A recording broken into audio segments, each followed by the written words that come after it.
are underway here for Game 2 of the doubleheader between Florida Tech and Tampa. Jerry Dirty here with you on the Florida Tech Sports Network. First pitch as Preston Schumacher will face Yorvis Torrealba, and he's behind 2-0. The Panthers, both the Panthers and Spartans keeping their uniforms from Game 1. Florida Tech in their black uniform alternate tops. White lettering and numbering with the crimson trim and white pants and the crimson cap. Tampa wearing their red alternate uniform top. Black lettering and numbering with a white trim, gray pants.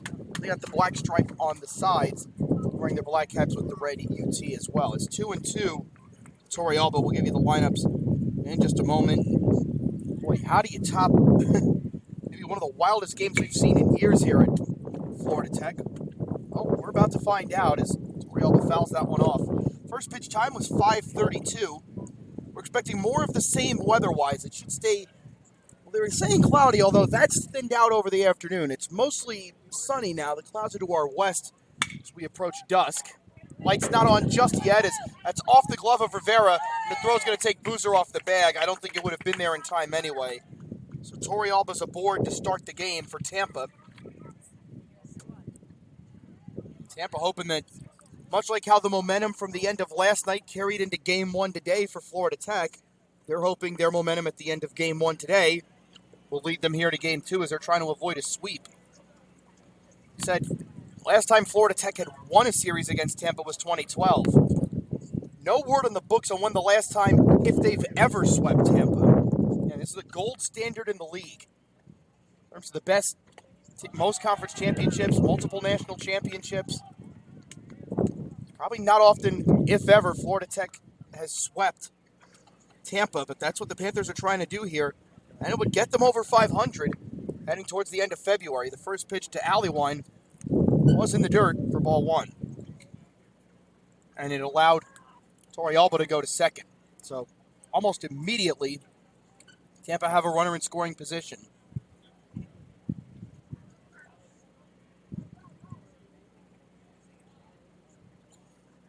Time called. Our umpiring crew from Game 1 flips. So Casey Sanchez is behind the plate. And Ray Chamberlain is on the base paths. 1-0 is in for a called strike. So Torrealba, the left fielder, led off. First baseman Aliwine at the plate now. Cole Perry, who went 4 for 4 from the fifth inning on with 6 RBIs and a grand slam, bats third. He'll play third base.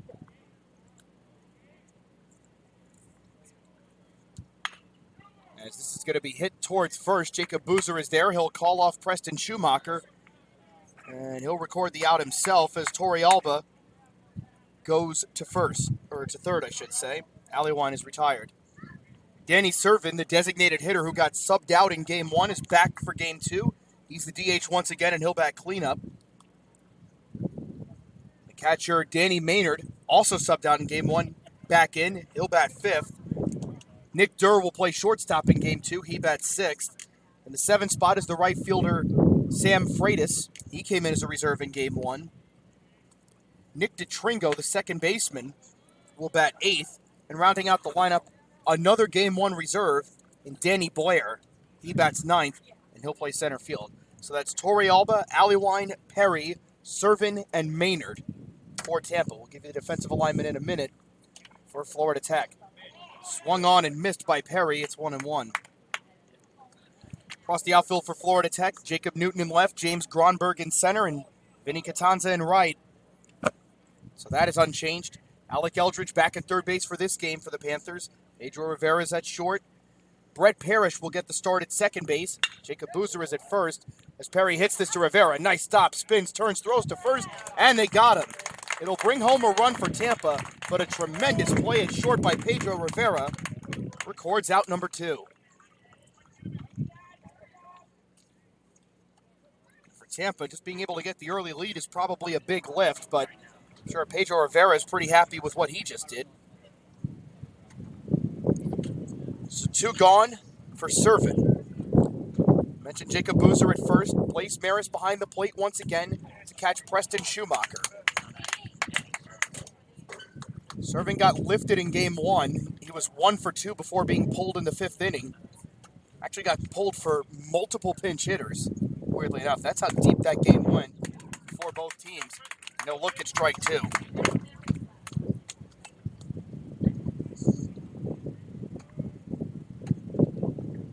Schumacher will work out of the windup. And the 0-2. Flared off the end of the bat into right field, and that'll drop for a base hit. Tampa's got two quick hits, just like they did in Game 1, although already in this case they've been able to cash in. That'll bring up Maynard. By the way, they did credit Torrealba with a hit. Some dispute about whether that was going to be an error. It is a hit for Torrealba, so 2 hits in the first inning for the Spartans against Preston Schumacher.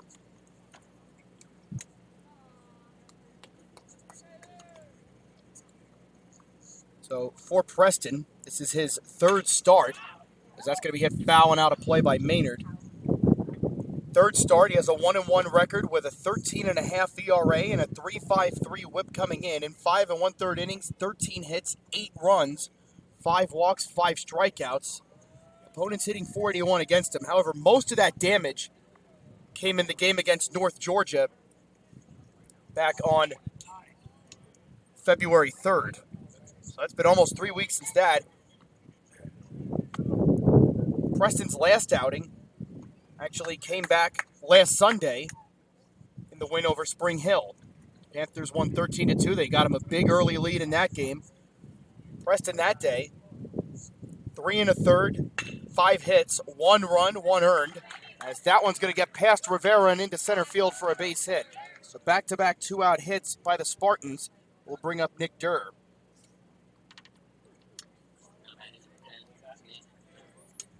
Schumacher walked 3 and struck out 4 that day. Just the 3rd start of the season for Schumacher, but clearly settling into that number 3 role on the weekends. He started the 3rd game against North Georgia, 3rd game against Spring Hill, and the 3rd game of this series as well. Andrew Marshauser's been pretty reliable so far, and Colin Cristello's turned in 3 solid, if not spectacular starts so far, but he's been reliable. They're hoping Peyton Schumacher can turn the corner. If they do, Florida Tech might have something, the way the offense is hit. This is low and outside, 1-0 to Durr. He'll play short in this game after starting at 3rd. Durr last game, 3 for 6 with a run scored. The killer in that first game for Tampa, 14 left on base. Shows you how important that is, that they scored 12 and it still mattered. 1 hop to Rivera, he underhands to Brett Parrish, and that will end the first inning. But the Spartans are on the board first. 1 run, 3 hits, no Panther errors, 1 left.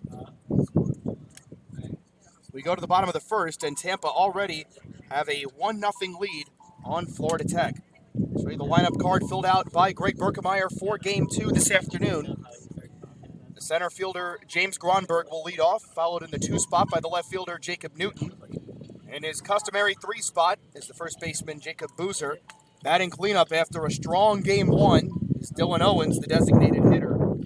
Third baseman, Alec Eldridge, will bat 5th. In the 6 hole is the catcher, Blaise Maris. The only change in this game for Florida Tech is in the 7 spot, and it's at second base. Brett Parrish will give Rodney Bernard a breather. Batting 8th will be the right fielder, Vinny Catanza, and the shortstop, Pedro Rivera, rounds out the lineup. So that's Gronberg, Newton, Boozer, Owens, Eldridge, Maris, Parrish, Catanza, and Rivera. For Tampa, let me show you how they line up here for Game 2. In left field, Yorvis Torrealba. In center is Danny Blair. In right is Sam Freitas. On the infield, it's Cole Perry at 3rd base, Nick Durr at shortstop, Nick DeTringo at 2nd, and Alec Allewine at 1st. Behind the dish again to start Game 2 will be Danny Maynard. And on the mound for Tampa, it's Mason Duke, 5'11", 215-pound right-handed throwing senior out of Hoover, Alabama. For Duke on the year, this is his 4th start. He's 3-0 with an ERA of 0. In 20 innings, 15 hits, 5 runs, none of them earned, 2 walks, and 15 strikeouts.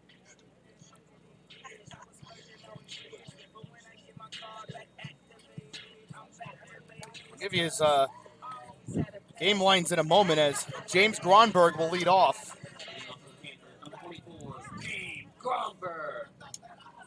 As James Gronberg will lead off.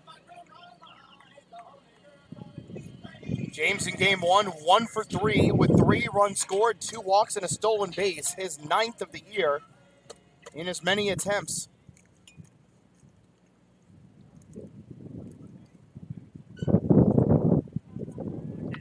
Duke's had 3 starts. He's gone at least 6 in all 3. He's gone 7 in 2 of them.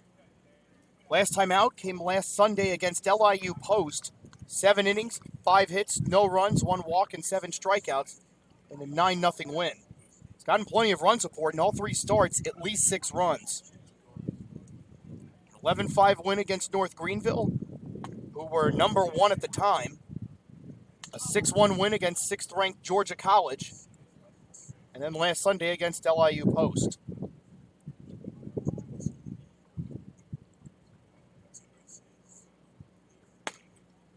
1-1 misses outside. Duke originally from Hoover, Alabama. He went to Spain Park High School. Went to Shelton State Community College as a freshman.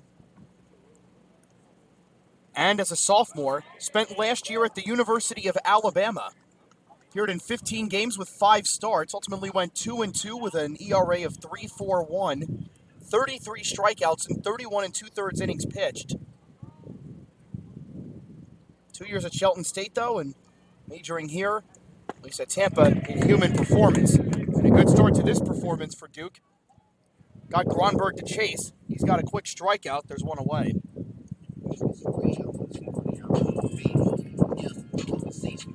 Jacob Newton digs in.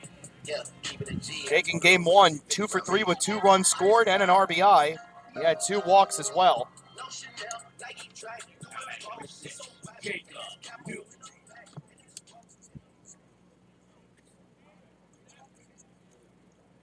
So, credit to the staff here that are behind the scenes at Florida Tech that do tremendous work, especially pal to my left, Kevin Capella. They've already got the stats updated as we go into game 2. So Jake's brought his average. It's now at 265 for the season. Rodney Bernard, who's going to get a breather here in game 2, his average through what is now 9 games for him to start the year at exactly 500.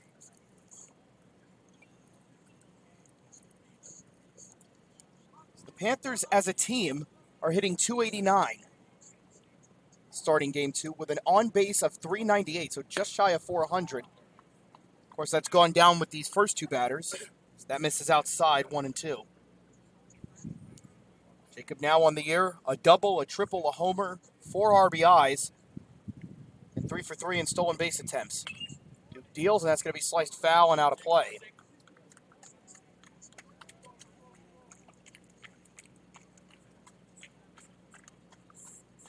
Florida Tech looking to go over 500 for the first time this season. They were swept by North Georgia, split their round robin with Wingate and Valdosta State here 2 weeks back. As Newton will slice this to left. Torrealba coming in, leaps to make the catch for the second out. That'll bring up Jacob Boozer. They went 2 for 3 last weekend up in Mobile against Spring Hill.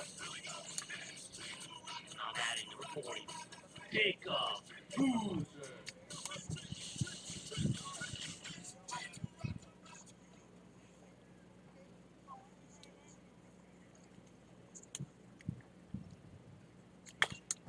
He'll take a hack at the first pitch. That's up the first base line and just crosses foul.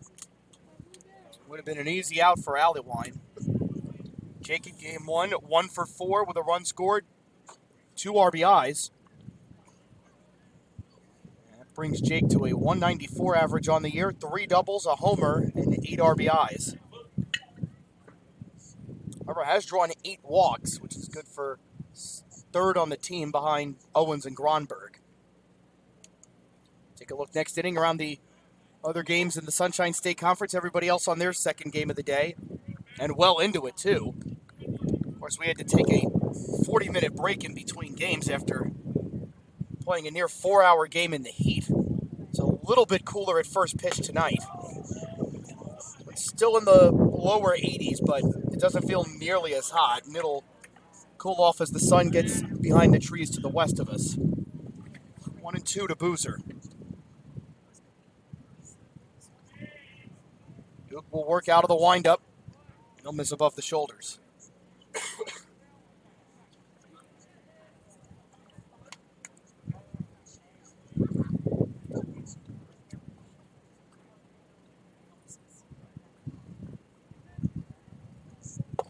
2-2.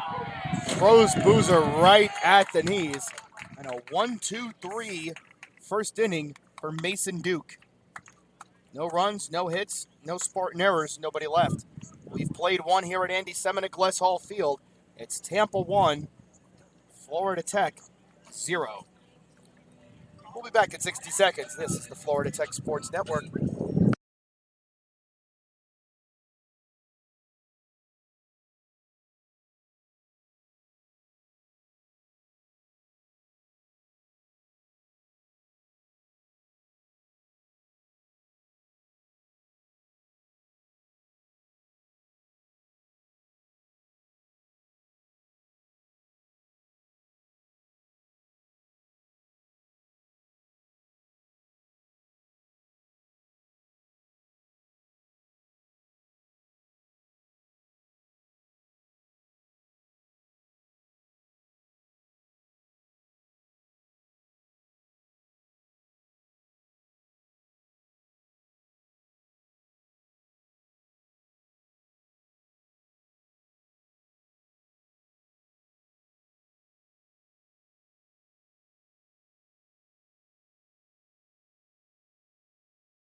We start the second inning here at Andy Seminick Less Hall Field.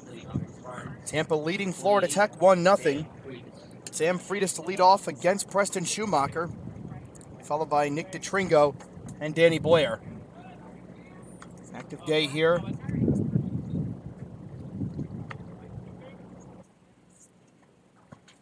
course, we had men's lacrosse earlier this morning, a basketball doubleheader over at the Clemente Center. Softball are continuing their tournament over at the USSSA complex. Big things happening there. Melanie Murphy throwing a perfect game against the number 3 team in the country in North Georgia.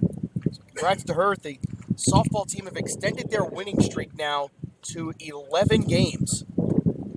They're 12-2. That's a very special team Val Silvestrini has over there.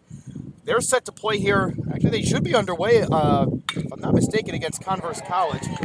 As Freitas lines this down the right field line, and he's thinking 2 the whole way. Gets hands up with it, throws back into second, and the throw, it got there at the same time, and then it gets away from Rivera, and Freitas is going to get all the way to third. We'll see how they score that. It's going to be at least a double for Freitas, but it got there at the same time, and I wonder if Freitas didn't kick that. It looked like the ball and the runner arrived at the same time, and I think if that gets in Pedro's glove, he's out, but we'll see how they score that. But instead, Freitas is at third.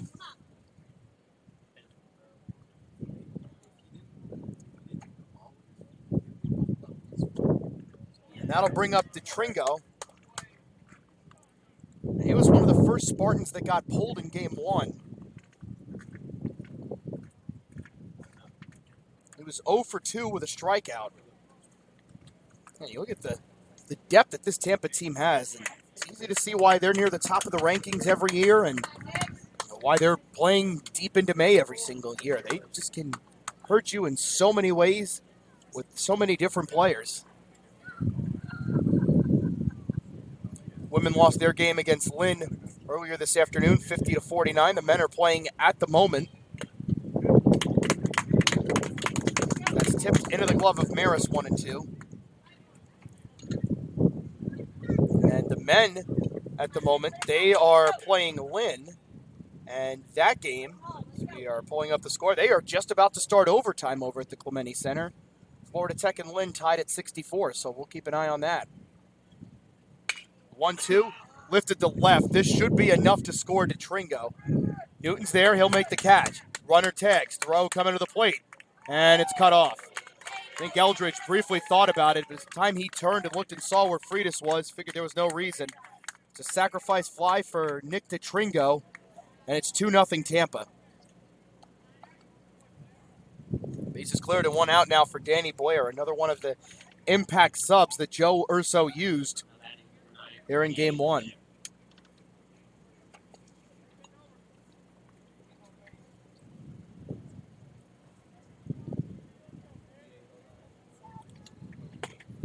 So the official scoring for now is a double for Freitas advancing on the throw, because I think we're all kind of unsure. I don't know if you could really put an error on anybody on that play. Pedro was right there. I think if the ball gets in his glove, he would have tagged him out, but things happened the way they did. So for now, it's a double advancing on the throw. And Blair swings and misses at that. And Preston Schumacher has his first strikeout of the game. There's 2 gone.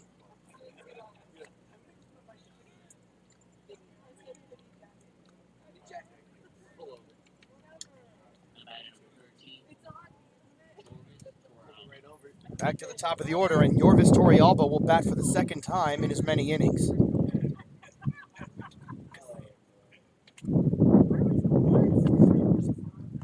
And that one caught him right in the ribs, and that one just got away from Schumacher. And Torrealba's been hit by a pitch for the second time today. First one was on the hip. This one right in the midsection.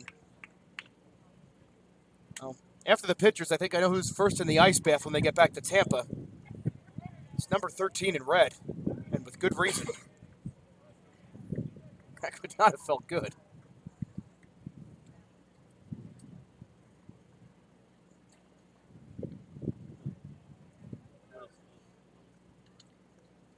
Mentioned the Spartans under the guidance of Joe Urso.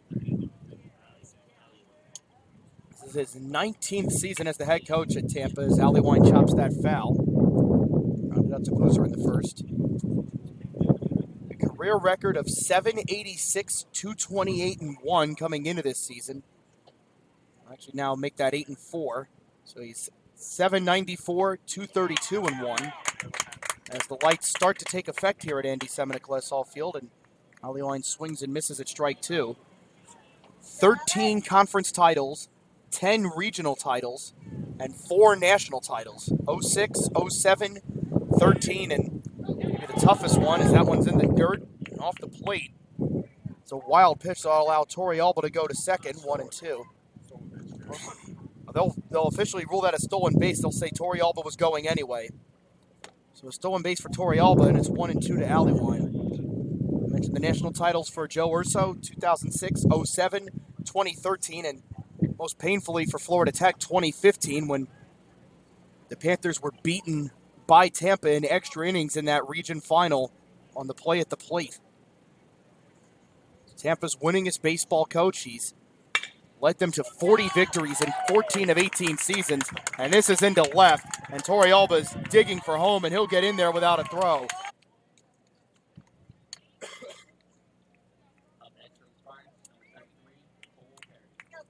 Here's Cole Perry.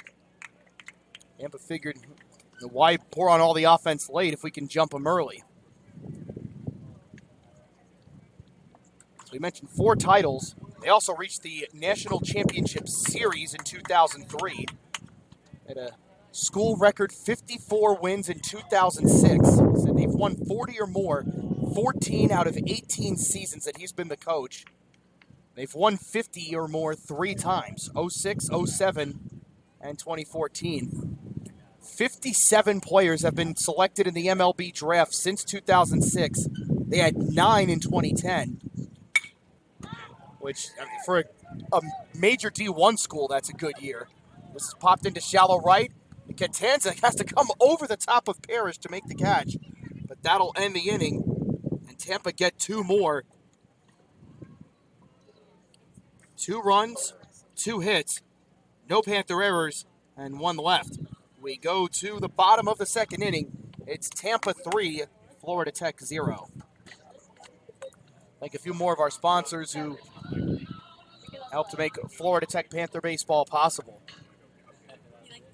Our Platinum Panther partners are the Broken Barrel Tavern, Florida Today, Hometown News, Maverick Multimedia, Mercedes-Benz Porsche Audi of Melbourne, and SCB Media Group. Our Golden Panther partners are Berman Hopkins Wright and Laham, Bisque Education, Carrabba's Italian Grill, Frog Bones, Health First, Marco's Pizza, Meg O'Malley's and Hemingway's, National Management Resources, Old School Pizza, Tom Stewart at Pepsi, Satcom Direct, Southern Janitor Supply and Service, and University Center Imaging Medical Technology Transfer. Checking around the Sunshine State Conference scoreboard. Games going on right now. The rubber game of the series between Eckerd and Palm Beach Atlantic. The Sailfish won Game 1 earlier this afternoon. They're in the top of the 9th inning down at Rubin Park, and it's Eckerd 3, Palm Beach Atlantic 2. Lynn and St. Leo are in the rubber game of their series. Top 5 there at St. Leo, and the 23rd ranked Lions lead Lynn 2-1 there. Nova Southeastern, who are ranked 18th in the country, going for a series sweep of Embry-Riddle, and currently the Eagles lead the Sharks 3-2. That game is in the bottom of the 4th. Barry's going for a sweep of Florida Southern, and the Bucks lead the Mocs 7-2. That game is in the top of the 7th at Lakeland. The other game played today, Rollins lost to Columbus State 3-2. Columbus State will try to go for the, I should say that was a 8-0. It was 3-2 Columbus State yesterday. Columbus State won 8-0 today. Columbus State will try to go for the sweep tomorrow at noon. That is the only scheduled game in the SSC on Sunday. Florida Tech softball taking on Converse College. That game just underway in the bottom of the first, scoreless there as the Panthers look to extend their winning streak to 12. Keep tabs on that throughout the night as the sun is past the trees. It's not quite sunset yet, but the lights have taken a much greater effect here just in the last 5 to 10 minutes. The 1-1 from Duke.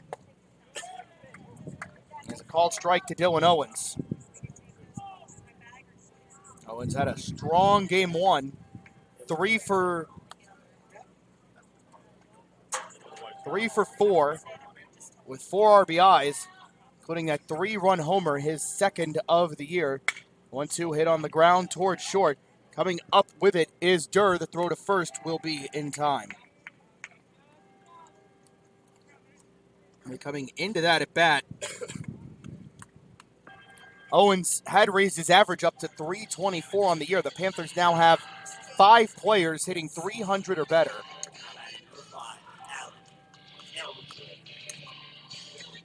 Rodney Bernard came into this game at .500 even. James Gronberg and Blaise Maris each at .375. Owens at .324 and Raul Quintero at .353. He continues to sit after getting hit on the wrist by a pitch last night as Alec Eldridge looks at a called strike 1. Eldridge 1 for 4 with a walk and 3 strikeouts in game 1. His average now at .192 for the season. Now slap the 0-1 to second. DeTring goes up with it, throws to first, and there's quickly 2 gone. Mason Duke not wasting a lot of time here in game 2.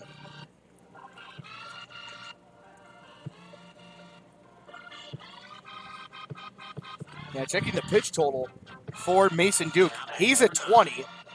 Contrast that with Preston Schumacher, who is already at 37. And you got an idea of who might be longer for this game just by the sheer fact of just getting quick at bats. Here's Blaise Maris.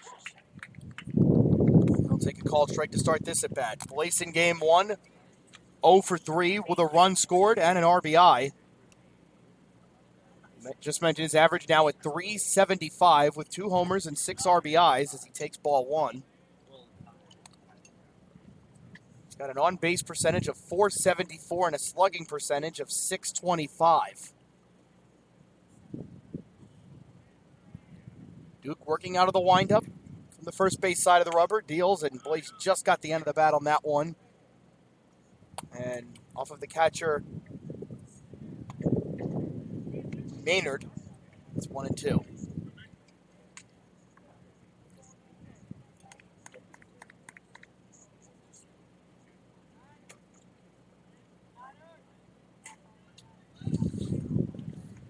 Duke twists and fires. In there for a called strike 3. There wasn't much Blaze was going to do with that one anyway. And Mason Duke has retired the first 6 Panthers he's seen. No runs, no hits, no Spartan errors, nobody left. We go to the third at Andy Semenuk Les Hall Field. It's Tampa 3, Florida Tech 0. We'll be back in 60 seconds. This is the Florida Tech Sports Network.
Go to the third inning. Tampa leading Florida Tech 3-0. Jerry Durney here with you on the Florida Tech Sports Network.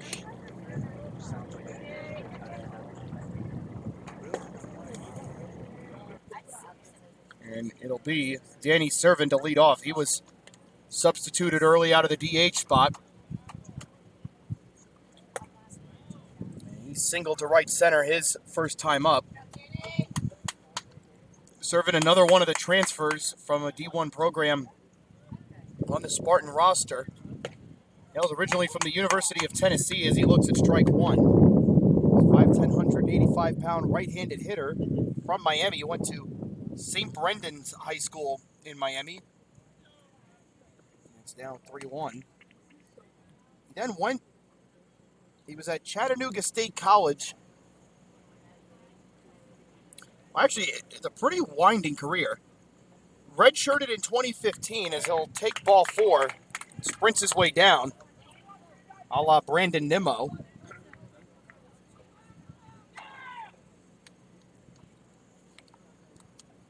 He redshirted with South Alabama in 2015 and then competed in the Gold Coast Collegiate League in Miami.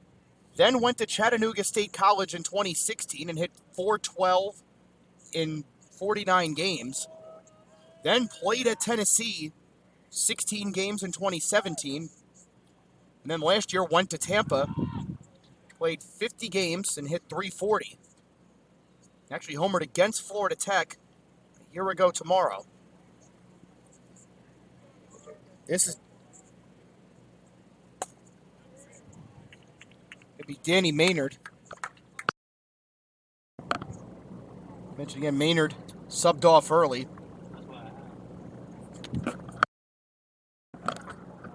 Mentioned he is from New York, originally a transfer out of the University of Maryland.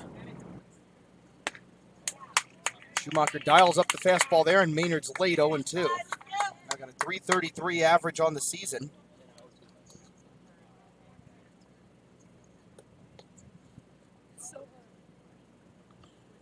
Hit .263 in 28 games last year.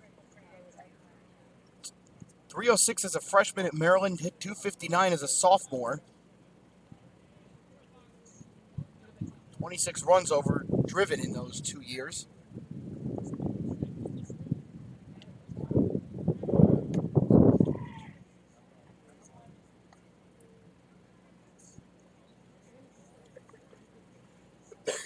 about Joe Urso and just the incredible run he's had as Tampa head coach. Amongst the other things, they set the Division II record for regular season winning percentage in 2014. They went 47-2. That's a .959 winning percentage. Of course, they went on to win the national championship that year.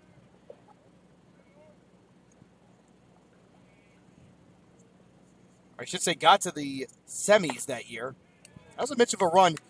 Title in 2013, semifinals 2014, title 2015.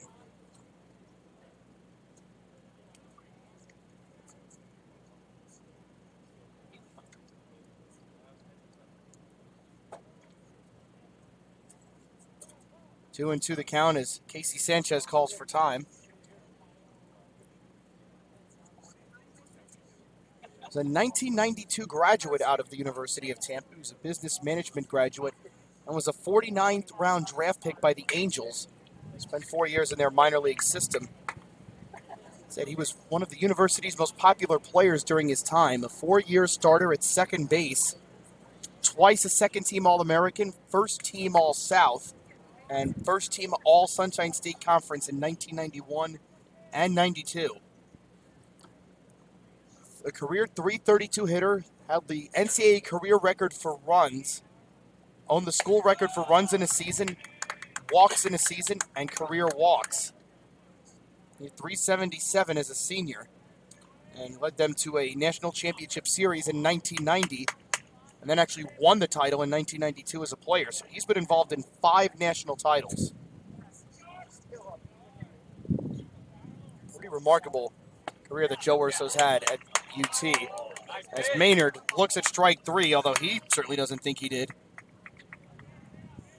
And it's the second strikeout of the night for Preston Schumacher, and there's one gone here in the third. Amazing thing, 2001 was Joe Urso's first season at Tampa. They have not missed the postseason once. And this isn't like the NCAA tournament field where there's 64. You only have but so many spots in a region. 4 of them go to conference winners. And you have your at-large teams. And the fact that they've consistently have been in the mix at worst, pretty good.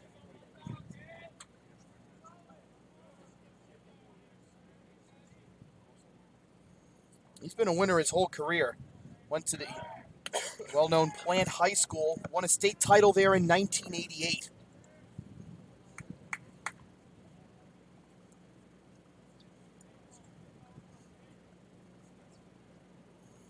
Of course, and it didn't stop when he went to the pros as well. He was a member of the Lake Elsinore Storm. His number was retired there. Team MVP and a league all-star for a team that won the California League in 1996. And was named the mayor of Lake Elsinore by the Angels staff. Joe Urso knows winning in any capacity. As Nick Durr draws the walk, and Tampa have 2 on with 1 out here in the third.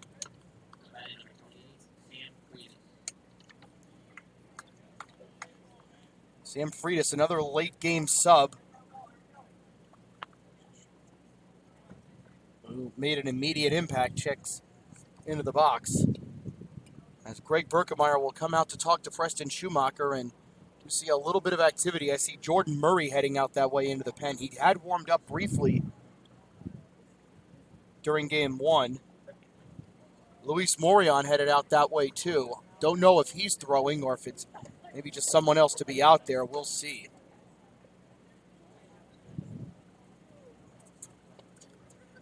Florida Tech men's basketball, we mentioned, going to overtime. They fall to Lynn today, 76-71. They've got 1 game left at home. It's senior night, Wednesday night at 7:30 at the Clemente Center against Rollins. They'll wrap up next Saturday at PBA. As Greg Berkemeyer taking his time out there with Preston Schumacher and now Casey Sanchez. I'm going to break the conference up.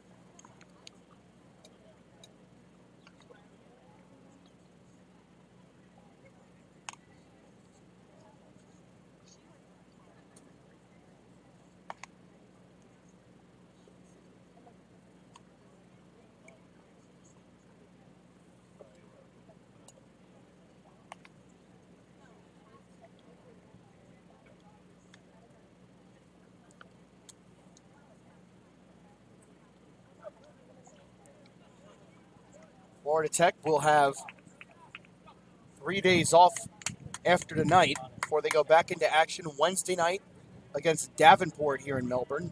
It'll be a 6 p.m. first pitch. We'll have that for you right here.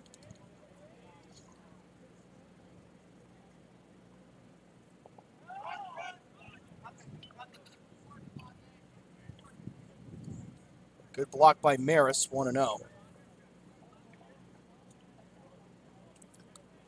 Freitas doubled down the right field line to lead off the second and eventually came around to score on the sacrifice fly by DeTringo. And that was the play where the ball got to second right as Freitas did.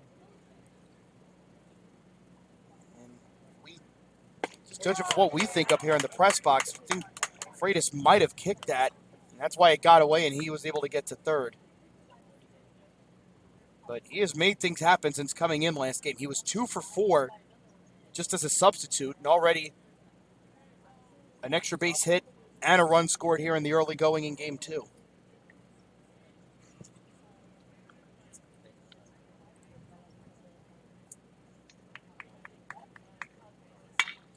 One lined into center, and that will drop. Gronberg is there. Throw coming in. The runner will have to hold at third. So does at first. Overshot the cutoff, man. Maris was there to reel it in. And the Spartans have the bases loaded with one out here in the third, and they've got a chance to blow this thing open.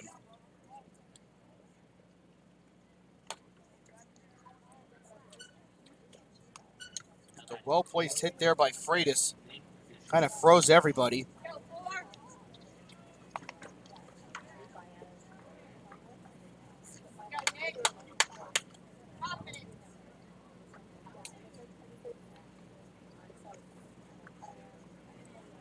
And here's Nick DeTringo.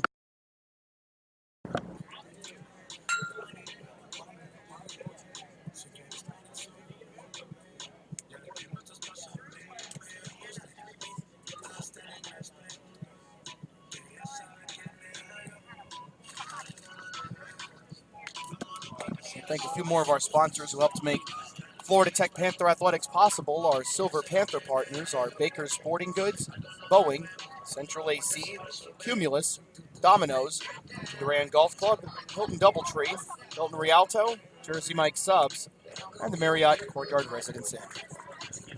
I mentioned they continue to update the stats throughout here on the sites, which we do appreciate. Florida Tech came into this game hitting .289 as a team, and that's good for 4th in the conference. Only teams ahead of them, Barry at .291, Tampa at .313, Lynn at .318 lead the way. Checking the top 10 individually, Rodney Bernard continues to lead the league at .500. James Gronberg is 10th, and Blaze Maris is 11th, both at .375.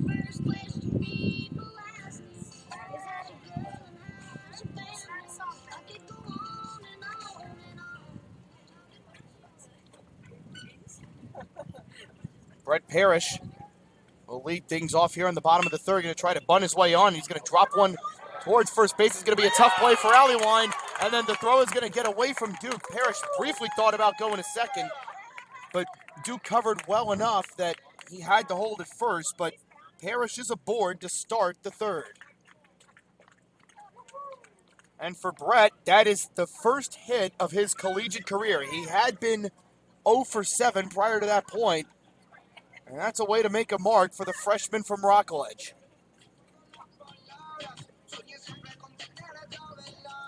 And they will rule that an infield hit.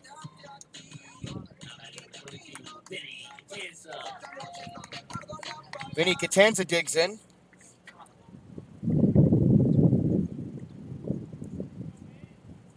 Catanza was 1 for 4 with a run scored and an RBI in game 1. Fouls that one back. Not only is that the first hit of Brett Parrish's Panther career, that's also the first Panther to reach base against Duke tonight.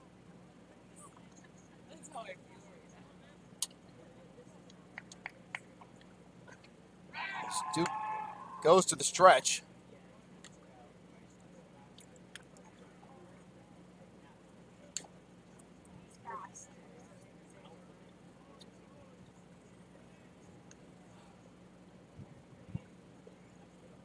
Working from the first base side of the rubber is Duke. He'll fire outside, and it missed.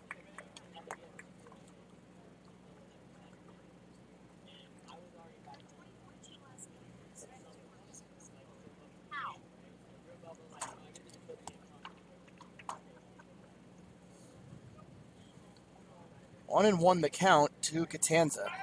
Go over to first, not in time to get Parrish.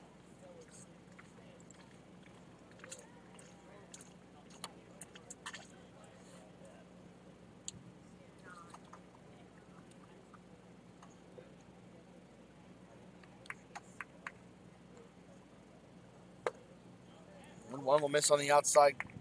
Actually, just does catch the outside corner. Catanza in game one, 1 for 4. Hitting 136 for the season with an RBI now. Drawn 4 walks.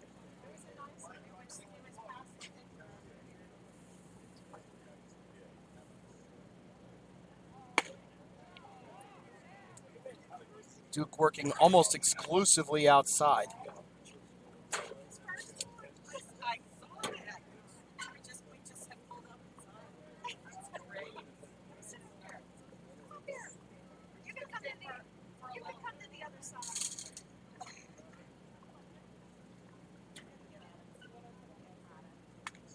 Duke again just working Vinny away and away and away again.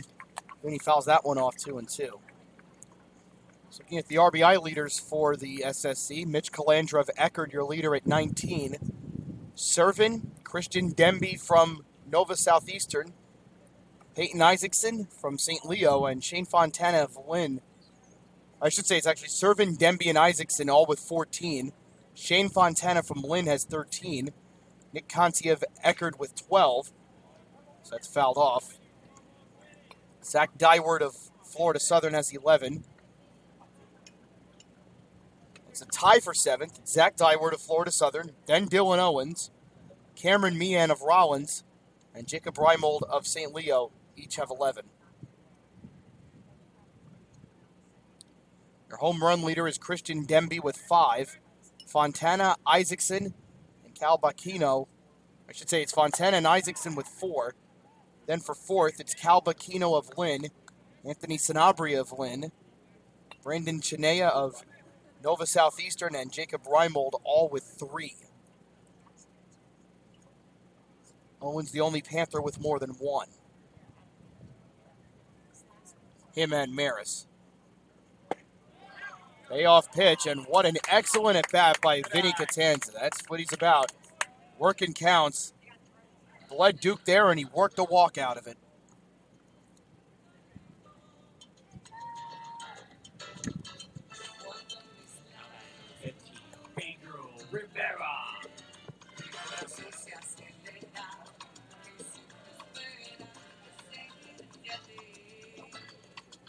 There's Pedro Rivera.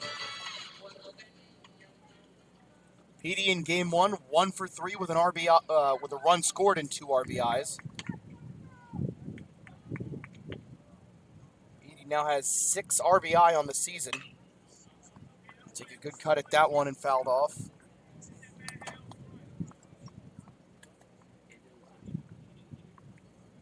Mentioned James Gronberg, second in stolen bases. He's 9 for 9. Jared Morello of St. Leo is your leader with 11.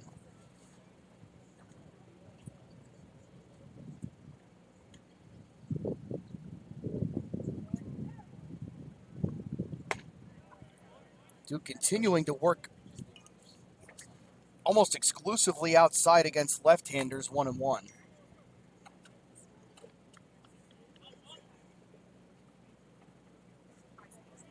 Get the pitching leaders. Andrew Marshauser is actually second in the SSC in strikeouts with 28. He trails only Dylan McCullough of Eckerd as Rivera looks at strike 2. McCullough with 35, Marshauser has 28. Colin Cristello is now 7th with 23.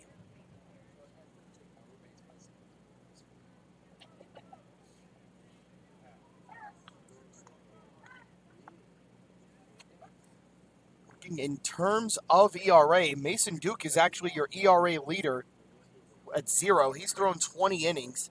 Anthony Gutierrez of Barry also at 0. He's thrown 13 and 2/3 innings. He's a reliever. Troy Knapp of Embry-Riddle is also at 0. He's thrown 9 and 2/3 innings in 1 start and 2 relief appearances. Thomas Benelli of Florida Southern's done the same. He's worked exclusively in relief as Rivera swings at strike 3, but then it gets away from Maynard. So that'll load the bases for Florida Tech. So a fortunate break, a drop strike 3. And Catanza will move up to second. And Parrish goes to third. Now, wouldn't you know it, back to the top of the order for James Gronberg.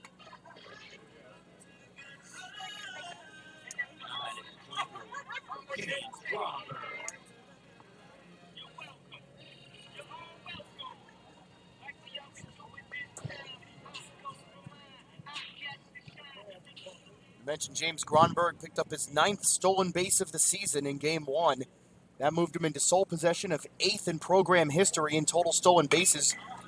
It was his 53rd of his Panther career, past Jim McGinnis, who played in the late 70s and early 80s here in Melbourne. His next stolen base will tie him with John Baksh, one of the great Panthers of the 21st century. Came here from Canada, ended up being drafted in the early rounds of the, it was the 06 draft by the Blue Jays. Panthers had a pretty good run with them for a while there. Baksh, Stephen Kandata, I believe Randall Thompson was picked up by the Blue Jays at one point. 0-1 to Gronberg, and another healthy cut fouled off towards the football field, 0-2. Parrish at third. Catanza at second. Rivera at first. The Panthers trail 4-0. One swing of the bat would have them right back in this. There's actually quite a few recent Panthers on that stolen base list. We mentioned Steve Kandata on that Blue Jay list, as Gronberg will line this into left field for a base hit. Parrish will score. They'll hold Catanza at third. It's an RBI single for James Gronberg. The Panthers are on the board. It's a 4-1 ball game. Just went against the shift. They had a big hole there at short. Just slapped it on the ground. Past Durr. And the Panthers are on the board.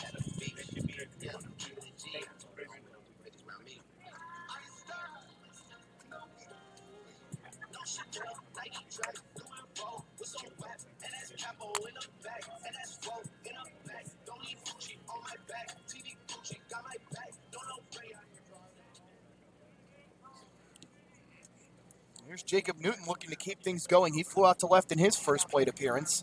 So we mentioned Steve Kandata is your all-time stolen base leader with 75, but there's a lot of recent Panthers on that list, and that's not even including James Gronberg. Casey Claybaugh is third. He had 61 steals in 3 years. Chris Fox, who was on Greg Berkemeyer's very first team, had 59. So does John Sternagel, who graduated 2 years ago. And that one's going to get away from Alleyline, and coming home to score is Catanza. So a botched pickoff attempt will allow Florida Tech to score their second run, and they've halved the deficit. And Gronberg did the smart thing. He just kind of hung around there instead of trying to run into a potential out, because it got away from Alleyline to where Catanza could make that run home. I don't know if Gronberg could have done it. So we'll see how they score that, but a weird play. But James Gronberg might have done something going back into the bag, because they're calling the trainer out now to take a look at him, and that's the last thing you want to see. The Panthers are already without Raul Quintero, who got hit by a pitch last night.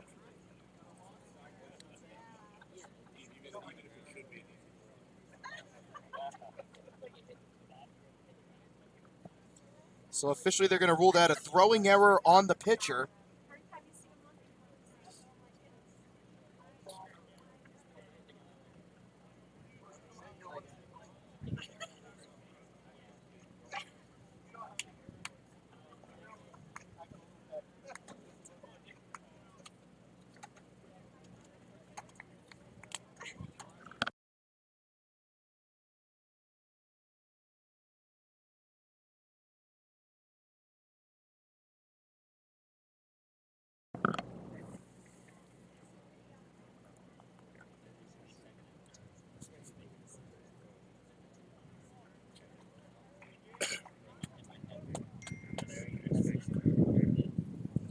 That drop strike 3 was big. There's only one runner now at first. Rivera was out on that because first base was occupied. And Newton lines this into right center field. And this has got a chance, and it's going to roll all the way to the wall. Gronberg looks healthy enough to be flying around the bases here. He's digging for home. He'll score, and the throw is not in time. It's going to roll all the way to the dugout, and Newton saying that the ball was interfered with, and he should be awarded home plate. Boy, I thought they had a chance of getting Newton at third. Greg Berkemeyer is hot. The ball hit the netting in front of the dugout at third. The Panther crowd is furious. It's going to be a triple for Jacob Newton. And it's a 4-3 game.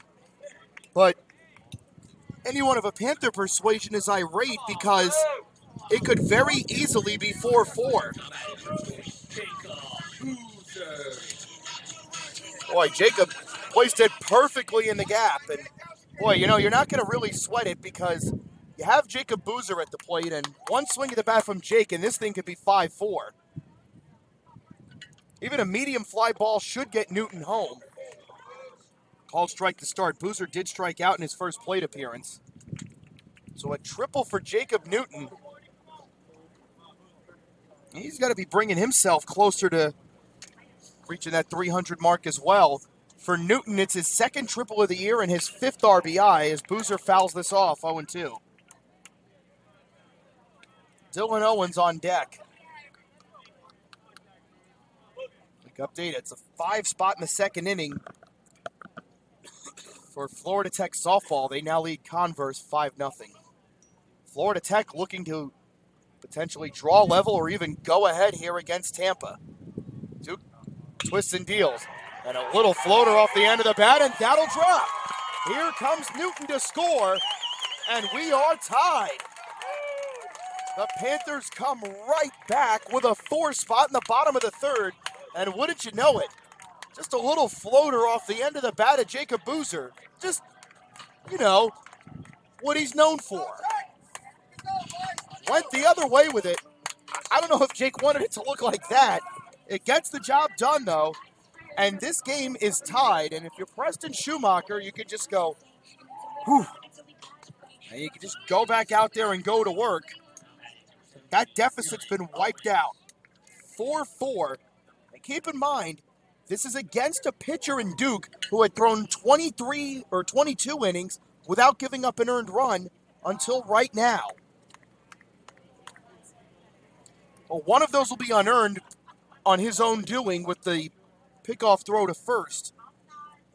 But that's of little matter to the Panthers. What's important is there's 2 4s on the board.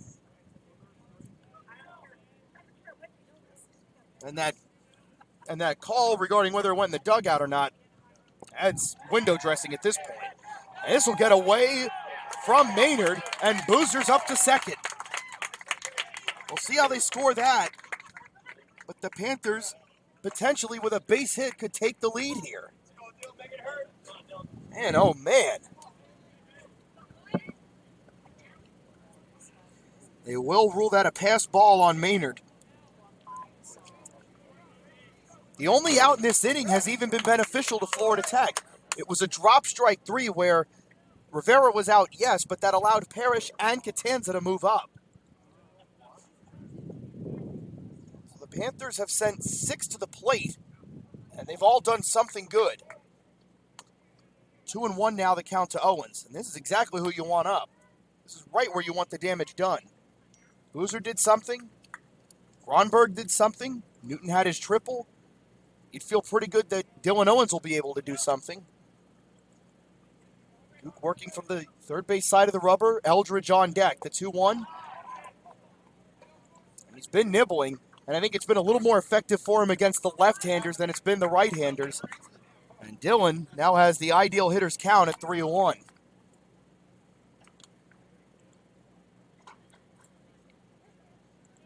Short lead for Boozer at second. That's to be expected. And he looked at a fastball right down Babcock Street, and now the count's full. Eckert, a 3-2 winner in Game 2 of their doubleheader over Palm Beach Atlantic, so the Tritons take that series. Panthers will see them next weekend in St. Petersburg. 3-2 to Owens with Boozer at second.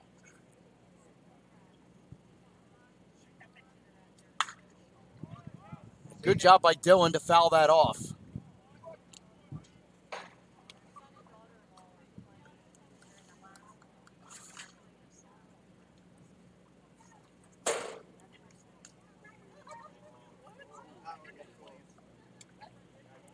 And it's almost, we are officially at dusk. A little bit of orange to the west of us, but that's just about it. Lights are in full effect here now at Seminole Field. He's going to be slapped toward short, and that's going to go off the glove of the shortstop Durr and into center field. Boozer will come around to score, and the Panthers have the lead.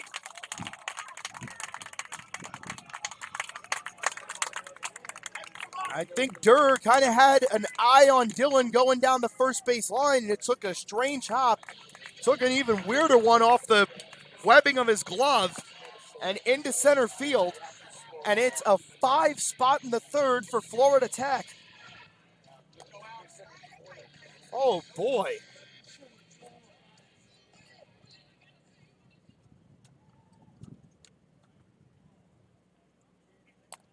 And that'll bring out the pitching coach for Tampa. We've seen Joe Urso a few times today. But this is Sam Militello. Carries 3 assistants. It's Militello, Mark Johnson, Scott McNulty. Actually make that 4. Jose Jimenez, who was a powerhouse for those Spartan teams in the middle of the last decade.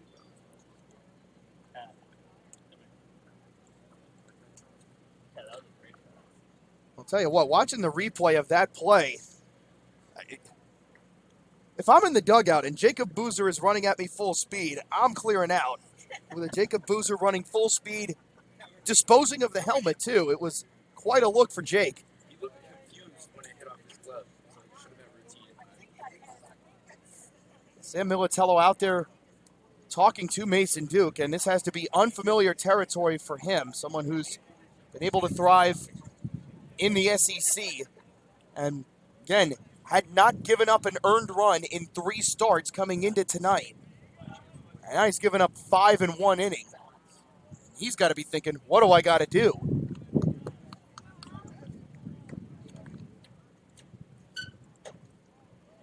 So officially, it's an error against Durr.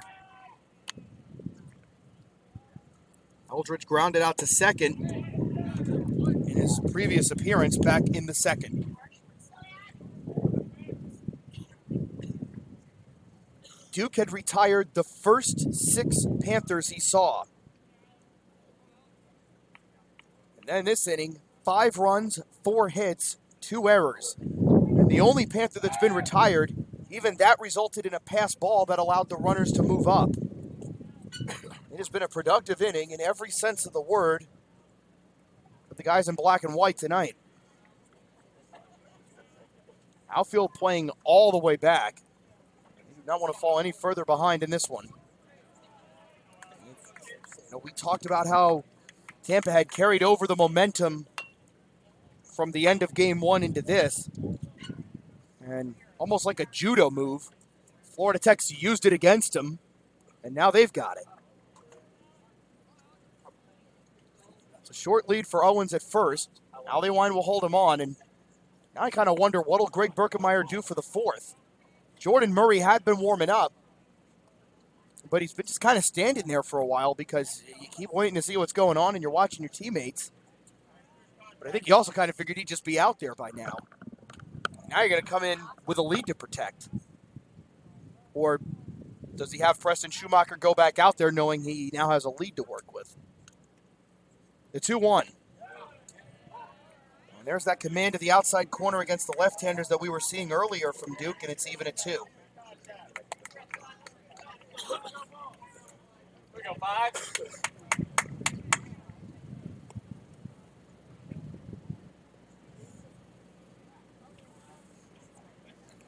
Blaise Maris is on deck. He would be the 9th Panther to hit in the inning.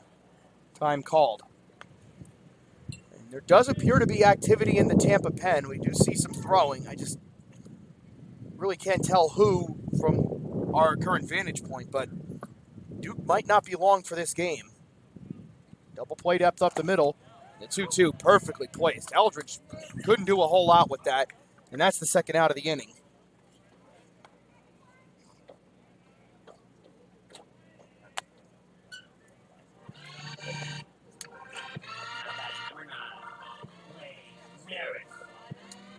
Blaze Maris steps up.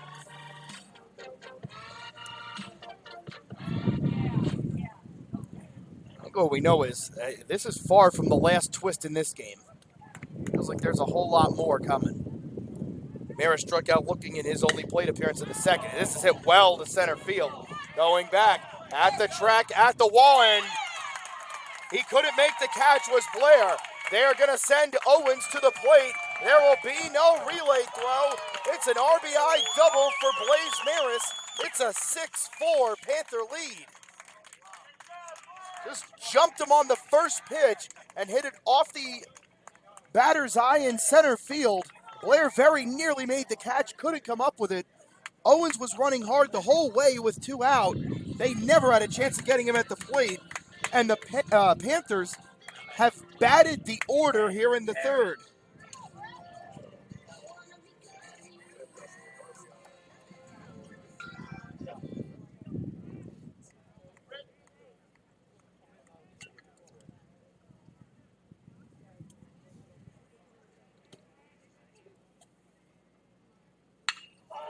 And this is going to be hit well to right center field. Going back at the track, and that's going to fall for an extra base hit. 1 run will score. Parrish digs for third. He's in with a triple. It's 7-4 Florida Tech. Boy, has this game turned or what? And 22 innings into the season, Mason Duke hadn't given up an earned run, and the Panthers are now jumping him for first pitch extra base hits. Goodness. That very nearly was out of here. And what a night for Brett Parrish already. Hadn't had a hit yet this season. He's got 2 in the inning. And here's Vinny Catanza for the second time this frame.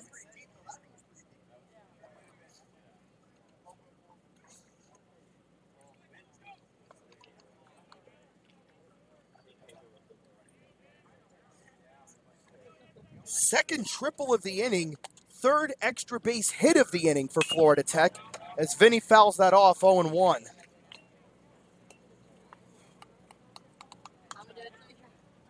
Boy, what a series this has been. It looked like Tampa had the game salted away last night, and then Florida Tech went for 4 in the 8th. And then a 14-0 game in game 1 turned to 14-12. Tampa had a 4-0 lead when this half inning started. It's now 7-4.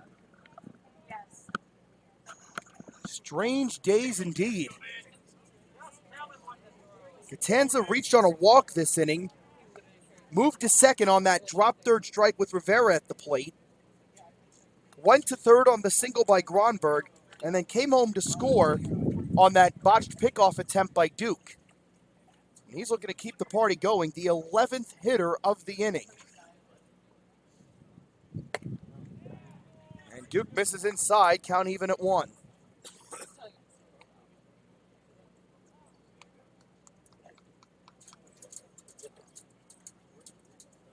That was Duke's 60th pitch of the game. And I think I'd said not too long ago, we were comparing his and Schumacher's pitch totals, and I said, well, I think we know which one's going to be long for this game. Wrong again. Boy, Duke was rolling. I can't emphasize this enough. The Florida Tech hitters just did not look like they knew what planet they were on facing him. And it's a 7 spot in the third. Could it be more? 1-1 to Catanza with Parrish at third. They're shading him towards left center, especially Blair in center. 1-1 misses outside. So even if Duke gets out of this inning, he's going to be over 60 pitches through 3. And remember, Tampa had to burn 2 of their better relievers in Game 1 to throw 3 innings between Weiss and Peralta, so they're out. And Catanza was able to hold there. It's 3-1. And you know, Tampa used their bullpen last night as well. So at this point, you just wonder who can go. And could that be to Florida Tech's benefit? Hitters count here for Catanza. 3-1. That was a called strike. Vinny taking. Full count now. In the inning, 7 runs on 6 hits. Again, the first 6 in this game were retired in order. Duke's payoff pitch. And Vinny doing what he did before, and really that might have been the catalyst for where this inning went. Now, Parrish had the drag bunt that started the inning, but Vinny had a very long at bat, fouled off several pitches, worked out of a deficit in the count, and then got a walk. And maybe that was what led to what has happened since. Maybe just all the Panthers watching the length of that at bat, maybe they saw something. The 3-2 from Duke. Off the end of the bat towards second. Detringo is there. Crow hop throw on the run. And that will end it. But what an inning for Florida Tech. 7 runs, 6 hits, 2 Spartan errors, 1 left. We go to the 4th. It's Florida Tech 7, #1 Tampa 4. We'll be back. This is the Florida Tech Sports Network.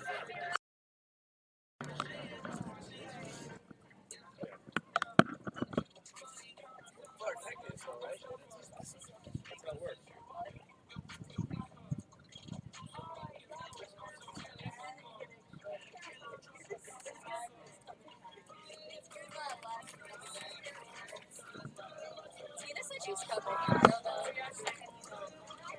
Huh? Tina. She's just coming to watch.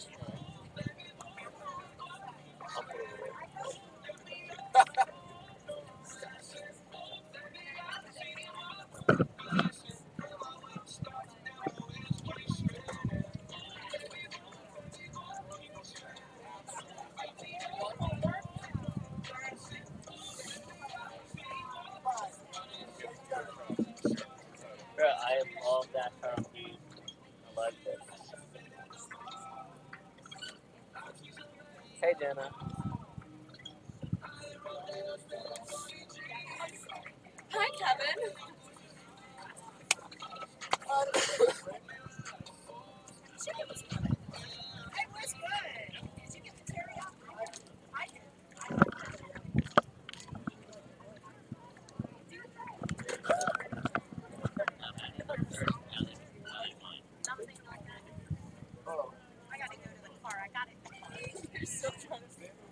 Alec Allewine starts the 4th inning, and this series has just had everybody spinning.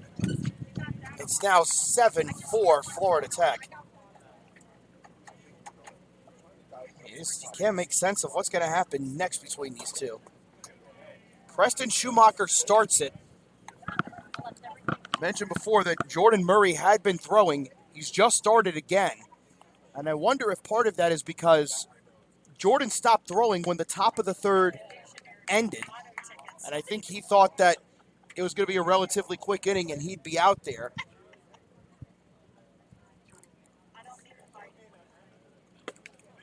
So that's a called strike 3. Or I should say it's a called strike, 3-1. I think everybody's head's spinning from how ridiculous this afternoon has been. There's ball 4 to Allewine. Spartan have the leadoff man on here in the 4th. And Greg Berkemeyer is coming out, and I wonder if they were just giving Jordan Murray some time to get back up, throw again, get loose, and then if Tampa got anybody on, they'd go to him. They haven't made the move just yet. But I think Jordan Murray thought it was going to be a quick inning and he'd be right out there, and then that long inning happened where Florida Tech had 11 go to the plate, and he just might not have been ready to come in. So he's throwing now in the pen as Greg Berkemeyer talks with his starter. It'll be Cole Perry next, and it's the heart of the order coming for Tampa. So Greg Berkemeyer is kind of in a precarious spot right now because with the way this Tampa lineup operates, we've seen it. They very nearly overturned a 14-0 deficit, and he's made his decision. He's going to go to Jordan Murray, and Preston Schumacher's night is done after 3+ innings. So we'll step aside. We'll give you the numbers on him and Jordan Murray as well. We have a runner on first with nobody out in the top of the fourth, and the Panthers lead 7-4. We'll be right back.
And it's Jordan Murray, the left-hander, coming on in relief of Preston Schumacher. Jordan, a 6-foot, 180-pound redshirt sophomore out of Lynn Haven, Florida. The numbers on Jordan. For Jordan, this is his fourth appearance with a 3.37 ERA, a 1-0 record, and a 3.64 WHIP. In 2 2/3 innings pitched, 4 hits, 1 run, 4 walks, no strikeouts. And his first pitch of the night is going to be hit well to left by Cole Perry. And Cole Perry just keeps hitting. 1 for 3 already here in game 2. Ali Wire will stop. Ali Wine, I should say, will stop at second.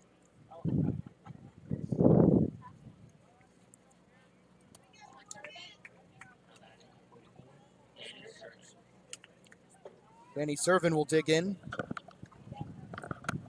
Spartans designated hitter. Murray threw an inning last night in the win. First pitch is outside, 1-0. Murray actually got the win last night. He pitched the 8th inning, walked 2, but did not surrender a run, and then Ryan Elaine came on for the 9th inning.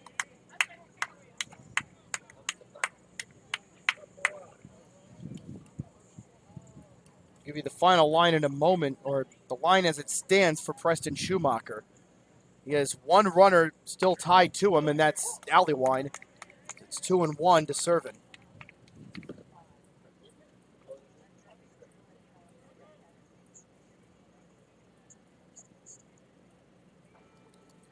Single to right center in the first. Walked and scored a run in the third. And you got the call in his favor there, 3-1.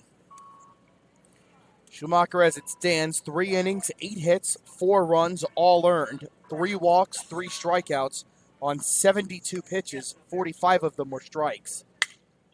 3-1 off the end of the bat. It's to Rivera to second for 1. The turn by Parrish. Just a split second late. Boy, a bang-bang play at first, and I think that was the old tie goes to the runner there.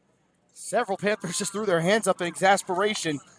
I can understand the frustration, but unless you got network TV cameras, I don't think there's any way to be able to say for sure whether the throw or the runner got there first. Well, the survey says. There we go. So it's a fielder's choice that'll bring Servin to first. Alleywire goes to third. Perry is erased. And it's runners at the corners and 1 out for Maynard. Breaking ball perfectly placed. There wasn't anything he was going to do with that. 0-1. Maynard's 1 for 2 with a single so far in this one.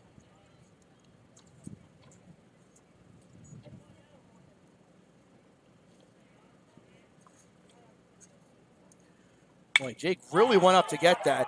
This is hit in the air. It might stay on the infield. It should be playable for Parrish, who makes the catch. Runners have to hold, and that's 2 outs. Good work by Parrish. Really was fighting the lights, and it's not as windy as it was in the afternoon, but that ball definitely took him for a loop there. And I mean, he went about in 3 different directions to go make the catch, but the important thing is you did. And it falls to Nick Durr here with 2 out in the 4th. Runners remain at the corners. Florida Tech in front, 7-4. Durr already tonight grounded out to second to end the first. Walked in the third. Murray's first offering is low for ball 1.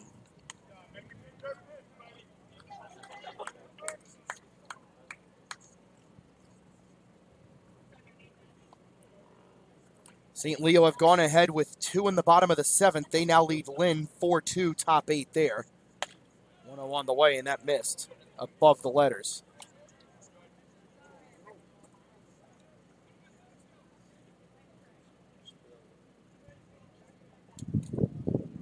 Freitas waits on deck. There is activity in the Tampa pen, as we mentioned, but we'll see how that unfolds.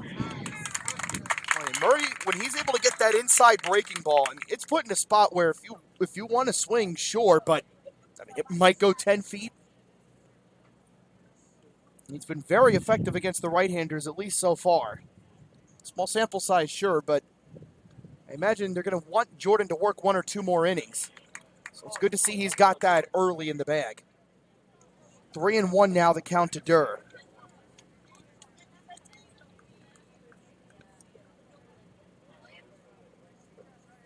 Jordan Murray looking to keep the Panther lead at 3, going to the bottom of the 4th.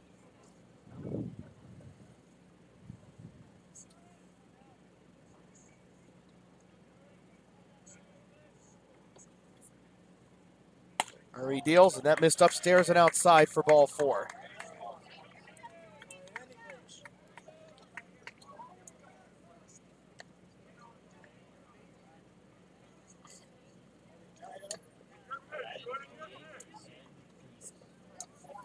Bases loaded for Sam Freitas.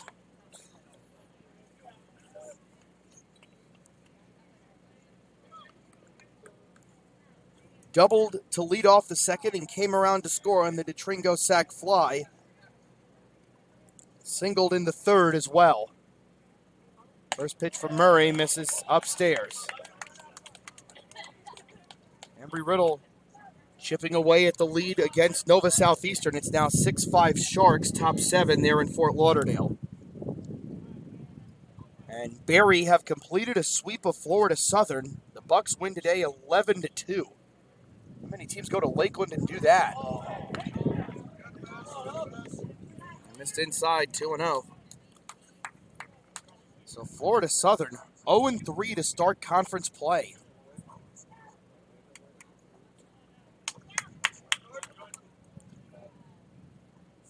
Berry will host St. Leo next weekend. Florida Southern are going to host Kentucky Wesleyan next Wednesday, Thursday, and Friday. And it's now 3-0 to Freitas.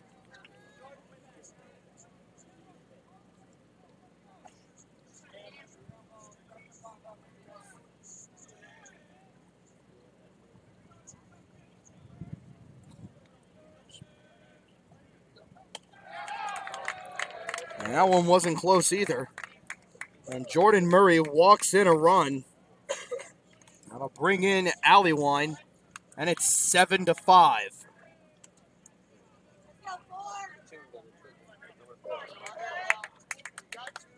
And that'll bring in DeTringo.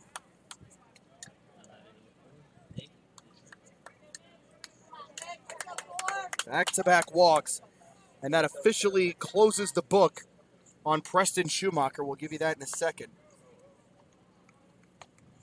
Feels like there's a whole lot left in this game as Murray misses again.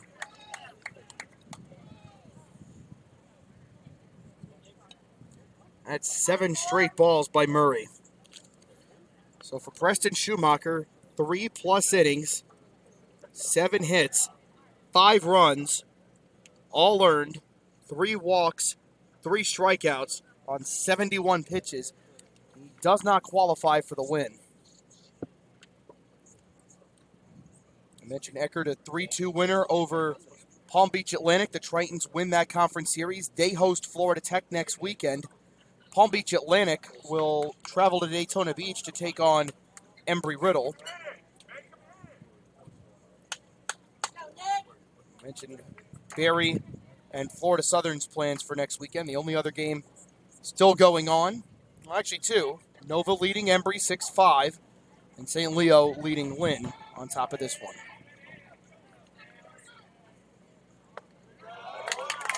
There's a called strike to DeTringo to even the count. Hit a sacrifice fly in the second and struck out looking in the third.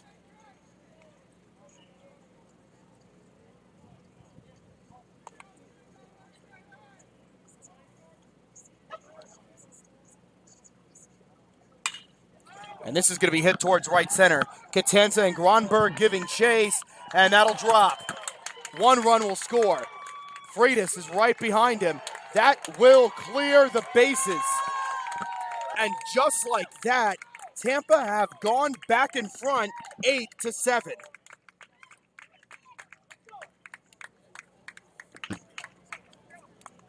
And this series has officially become surreal. A bases clearing double for DeTringo. And it falls now to Danny Blair, and activity in the Panther bullpen just like that. And it's Jake Lane who's up. Blair showed bunt, couldn't pull back in time. It's a called strike.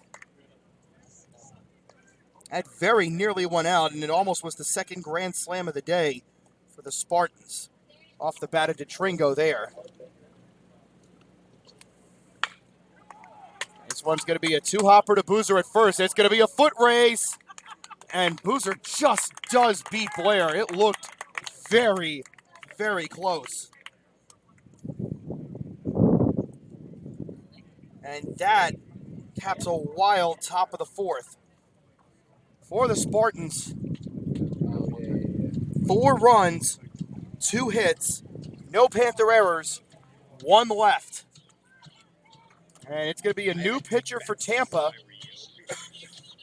And we'll give you the name on this one. Looking to see who this might be.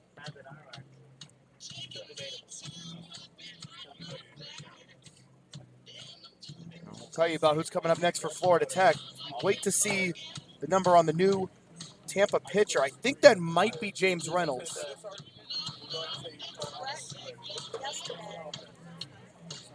And it is. That is James Reynolds. So that's the new pitcher for Tampa. It is James Reynolds, a 5'11", 205-pound right-handed junior out of Jupiter, Florida. previously out of Palm Beach State College. It's a bigger home run threat. So Mason Duke's night is done after 3 innings, and neither starter makes it out of the 4th.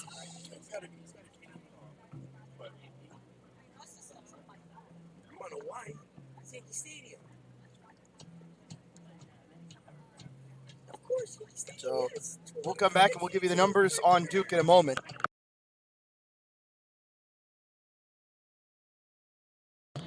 So here's the final line on Mason Duke. 3 innings, 6 hits, 7 runs, 4 of them earned, 1 walk, 5 strikeouts on 65 pitches. 45 of them were strikes. So the numbers on James Reynolds so far this year, this is his 4th appearance, 7 innings with no record, 5 hits, 3 runs, 2 of them earned, 1 walk and 7 strikeouts for an ERA of 2.57. Pedro Rivera will lead it off here in the 4th, and then we'll go back to the top of the order with Gronberg and Jake Newton.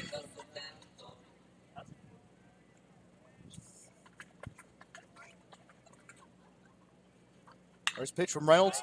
Sliced into left field. This should be playable for Torrealba. He'll call everyone off. There to make the catch. 1 pitch, 1 out in the bottom of the 4th. So back to the top of the order, and James Gronberg will bat for the 3rd time in 4 innings. Reynolds last year at Palm Beach State College pitched in 15 games, a 3-6 record with 1 save and a 4.13 ERA, 59 strikeouts in 69 2/3 innings, walked 28. Did have a start of 7 scoreless innings and 10 strikeouts against Indian River College last March. As a freshman at Palm Beach State, pitched in 18 games with a 1.78 ERA and a 1-0 record with 6 saves. So he's another one of those, and it feels like Tampa's got a few of them where you can just sort of rotate between the bullpen and rotation in equal measure. And much like we saw with Peralta and Weiss in Game 1, this might be a case where Reynolds could end up throwing 3 or 4 innings. Gronberg struck out swinging in the 1st, and then singled to left in the 3rd inning as part of that rally. That one actually brought Parrish home. That made it a 4-2 game.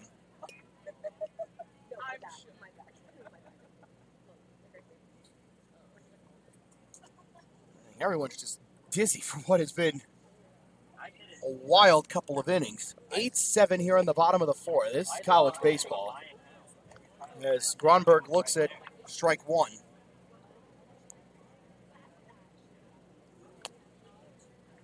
So James at 1 for 2 on the night. And could bring his average closer to 400. Jake Lane continuing to throw in the Panther pen, and I wonder if he's next.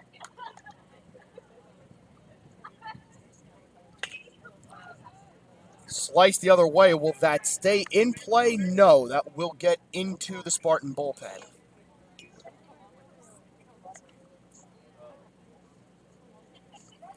So when you look at the bullpens going forward, for Tampa, Kevin Pimentel threw 6 innings Friday as the starter, and then Tyler Beck threw the final 2 innings. 2-2 to Gronberg, swung on and missed. That's a start for Reynolds. 1 away.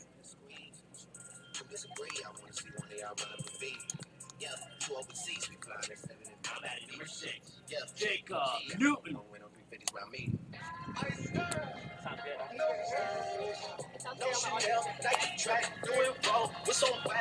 But they used just 1 reliever Friday night. And then in Game 2, Peralta threw 3 innings, Weiss threw 3 innings, Arredondo threw 2 innings. And then in this game already, they've already had to go to Reynolds.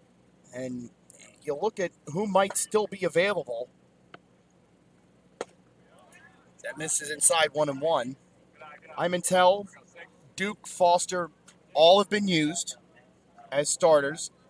Beck went 2 innings last night, probably out. Reynolds is out there now. Arredondo threw 2 innings today. He's out. Peralta and Weiss have thrown 3. They're out. At that point, when you're looking at pitchers that have already thrown this year and in terms of who might be available, it's Alex Passarella, who's thrown 5 innings this year and has an ERA of 9. Then after that, you're looking at Cooper Krug, Devin Phillips, and John Pitchman, who's a hitter, who have thrown 1 inning. So how Tampa will piece this together for the final 5 innings is going to be fascinating. To say nothing of whatever else could change in this game.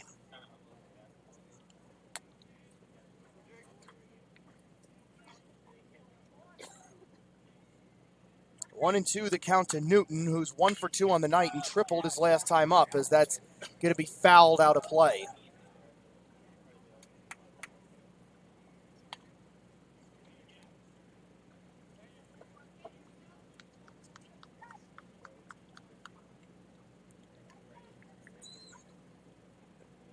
Infield playing back, and so is the outfield.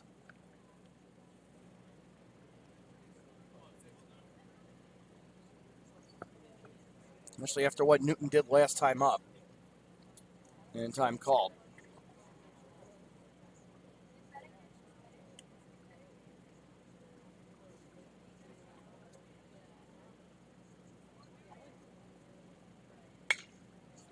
And 2 fouled again. And this is what's allowed Florida Tech to maybe get a beat on things. I think maybe the big at bat in that inning in the third was Gatanza fouling off pitch after pitch after pitch after pitch.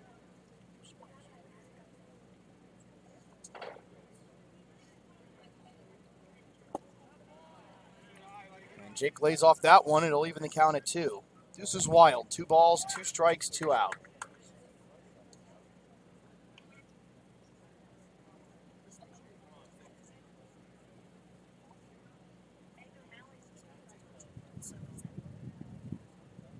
And that's going to be over the glove. And a nice stop by DeTringo. The throw to first somehow beats Newton, and the Panthers are hot, and I don't blame them. I felt like Jake had beaten the throw, but Ray Chamberlain disagrees, and it's a 1-2-3-4 for Reynolds. No runs, no hits, no Spartan errors, nobody left. After 4, it's Tampa 8, Florida Tech 7. We'll be back in 60 seconds. This is Panther Baseball on the Florida Tech Sports Network.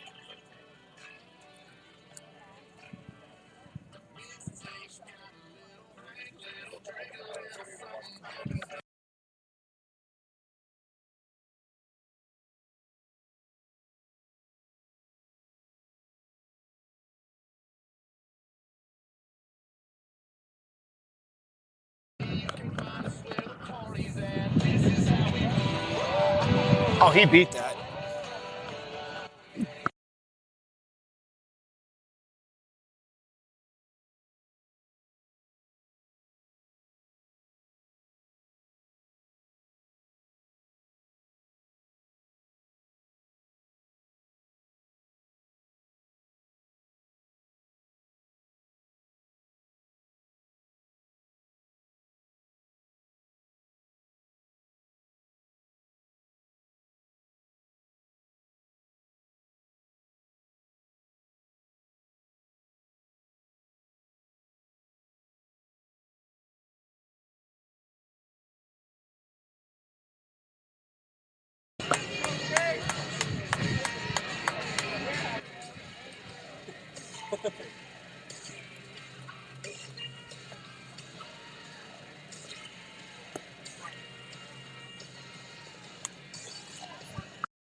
We start the 4th, and it's Jake Lane who comes in relief of Jordan Murray. mentioned Jake pitched the 8th inning last night. And for Jake, this will be his 4th relief appearance of the season. He's got an 1-1 record, or an 0-1 record.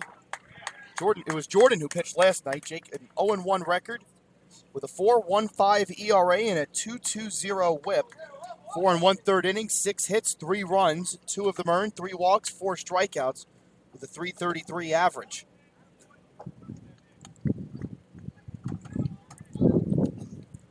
And he'll start by facing the top of the Spartan order. 1-1 to Torrealba now here in the 5th, followed by Aliwine and Perry.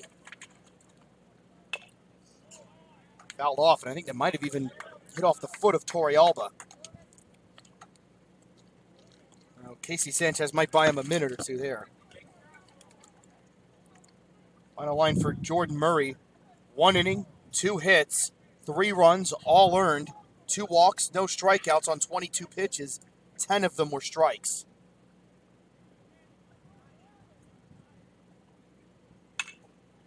And another one fouled off.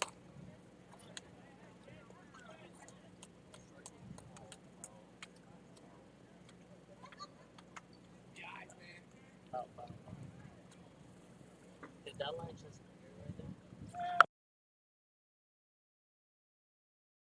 And Torrealba has been hit again. 2nd time this game, 3rd in the doubleheader.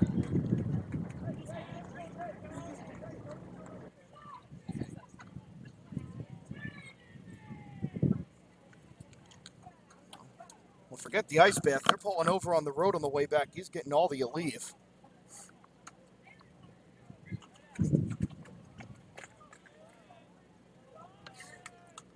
Here's Aliwine, who's 1 for 2 tonight. He walked his last time up and came around to score on the walk to Freitas.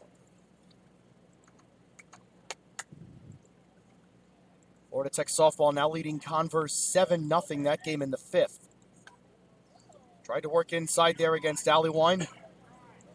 Missed inside, 1-1. You figure you're going to the very bottom of your bullpens in terms of depth and what's left, considering what both teams have had to use just to get to this point in the series. Off the mound, Rivera's got a chance for 2. He steps onto the bag for 1, throws to second in time. Took a hop off the mound. Rivera had time to set himself. Torrealba just kind of gave himself up there once he realized he wasn't going to be able to slide into Rivera. And they're able to throw down to first in time. And a well-timed 6-3 double play puts 2 outs on the board in the 5th.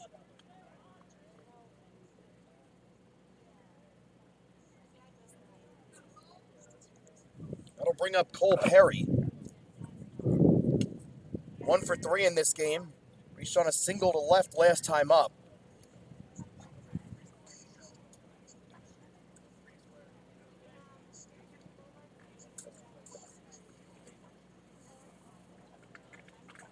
Newton continuing to play back and left as Lane sidewinds deals, and this is just outside 2-0.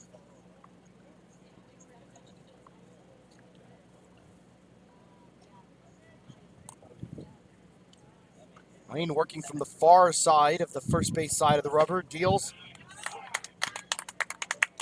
and that's a called strike.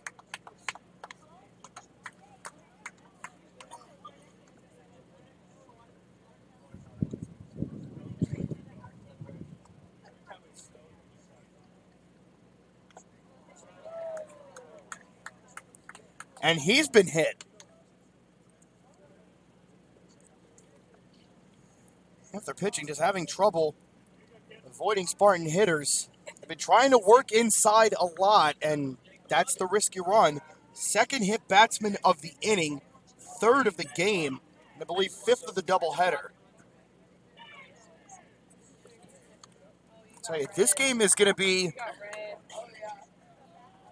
a war of attrition. It's just, what effective arms do you have left to get you to the 9th if it's not tied at that point already? You know, you look at Florida Tech, and I just look at the stat sheet in terms of pitchers that have pitched this year, and you kind of figure you wouldn't debut anybody in a game like this when you're trying to get a conference sweep against the #1 team in the country. Is Lane misses it there, 1-1. So Marshauser started last night. Colin Cristello started game 1 today. Schumacher started this game. Jordan Murray's already been in this game. Lane's in now. Justin Lorenz threw an inning and a third last game. Rhett Willis threw last game. Elaine threw last night and tonight. So that's 7 pitchers right there. So in terms of who's already thrown this year, as it's now 2-2 to Servin, Justin Barney hasn't thrown yet. And I kind of figure that Greg Berkemeyer might be trying to hold on to him for probably the 8th inning at the earliest at this point. If Florida Tech have the lead by then, Barney's absolutely in. But Luis Morion has 1 appearance to this point, and he's got an ERA of 10. And Tristan Adams has 2 appearances and an inning and a third. He's got an ERA of 20. So it is very slim pickings as Servin draws his 2nd walk of the game. We might see, you might see the very back of the bullpen, or you might even see somebody make their debut here in this game, because I think Greg Berkemeyer would like to hold off using Justin Barney if he can. You know, him and Elaine are probably your 1-2 in terms of your A bullpen. And Elaine's already thrown the last 2 games in this series, so he's probably a no-go for this one. They said that they have hot dogs ready for us. Fouled off by Maynard, 0-1.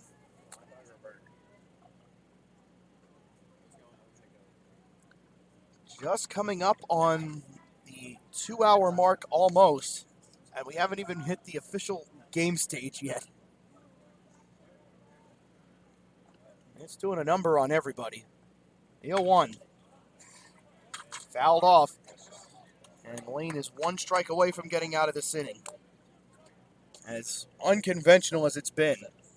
Hit batsman, double play, hit batsman, walk. And still, Lane might escape this.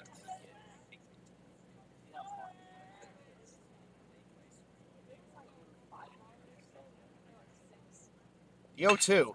Hit on the ground toward short. Backhanded by Rivera. He'll go to second. Parrish is there. And that ends the top of the 5th. And Jake Lane puts up a 0. Just maybe not the way anybody would have expected. No runs, no hits, no Panther errors, nobody left. Or check that, 1 left. We're halfway through this one. It's Tampa 8, Florida Tech 7. We'll thank a few more of our sponsors who help make Florida Tech Panther Athletics possible.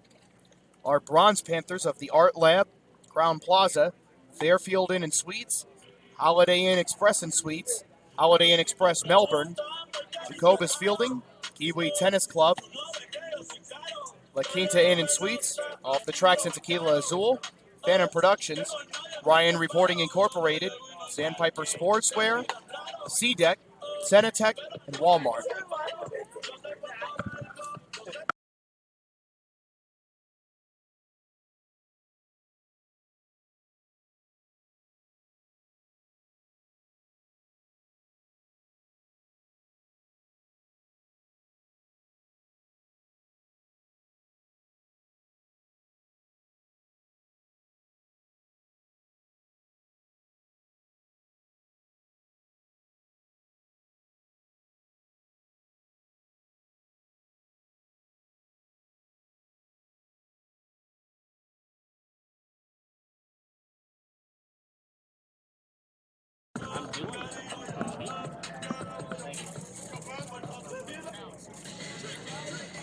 He started winning. The last inning.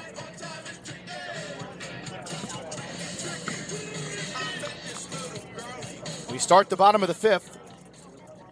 And Florida Tech trail 8-7. They're going to try to figure out James Reynolds. And it'll be the 3, 4, and 5 in the order with Jacob Boozer leading off. And Jake sends this well to right center field. You can keep this ball in play somehow. Boy, that ball looked like it was going into the Atlantic off the bat. Instead, it hit off the glove of the right fielder, Freitas, and he's actually down. I wonder if he heard something going into the wall there, but it hit off his glove. Jake didn't stop running, though, and it's a leadoff double. But, boy, that was home run derby material coming off the bat. You know, we were lucky enough to watch Jake last year just hit bombs on a regular occasion, and that looked like another one of them. How that ball stayed in this yard, I'll never know. My goodness. That was a pretty double. And I mean that in the best way possible. Here's Dylan Owens. Grounded out to short in the second. Reached on an error by Durr that allowed a run to come home in the third. He's already homered earlier today. Boy, I don't know how well that shows up on video for those of you that are watching, but man, the arc of that coming off the bat, that's as good as I've ever seen.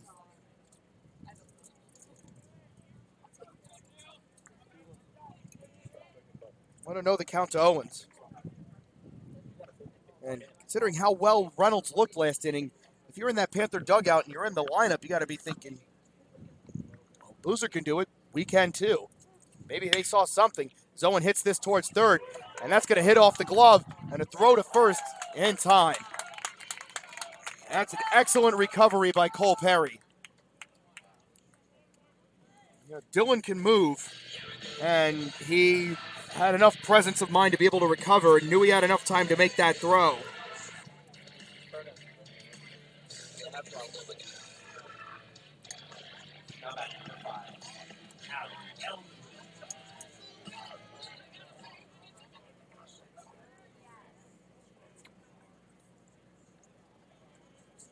Outfield playing back here for Alec Eldridge. He's 0 for 2 tonight. That misses outside, 1-0. And it seems like as the day's gone along, the Spartan pitchers have had trouble being able to pitch away from the left-handers. They either leave it over the plate, and you saw what Boozer just did, or it's well into the right-handed batter's box. 1-0 from Reynolds. Off the plate again. When they're trying to work the edge of the plate, it's such a precarious area to work. Because if you hit the right spot, there's nothing that hitter's going to do with it. If you're even a fraction of a millimeter off, it's not close.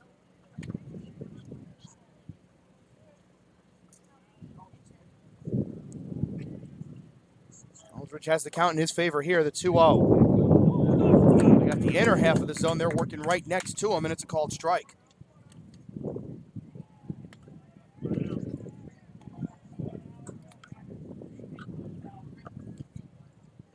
Lace Maris on deck. Behind him is Parrish, who's 2 for 2 tonight.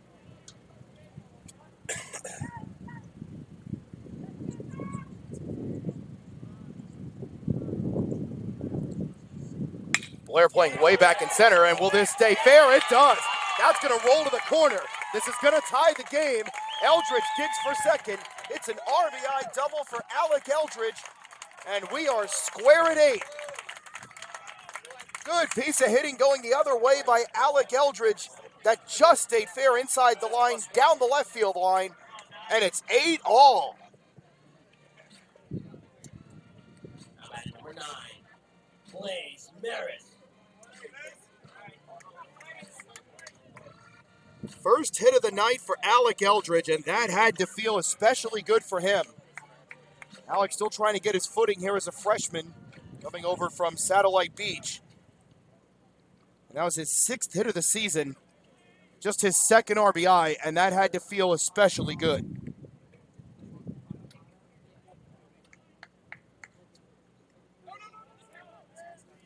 Knocked in the dirt by McDonald, or Maynard, I should say, 1-0. 2nd RBI of Eldridge's Florida Tech career, and that's a big one.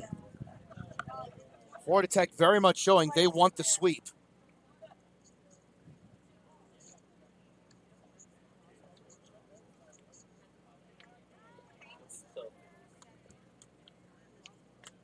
Maris struck out looking in the second and then doubled off the batter's eye as part of that 7-run third.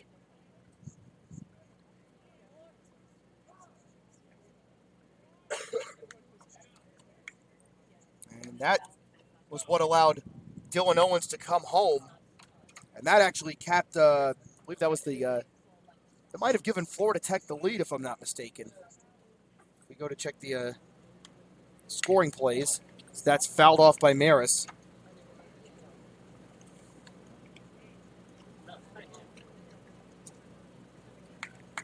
And, well, that made it 6-4 at that point. The double by Maris at that point, it made it 6-4.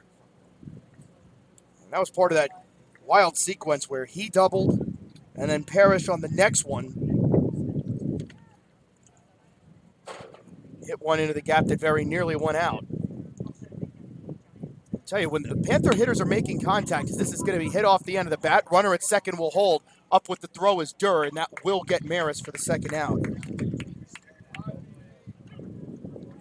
But for the most part, when they've made contact, they're not getting cheated.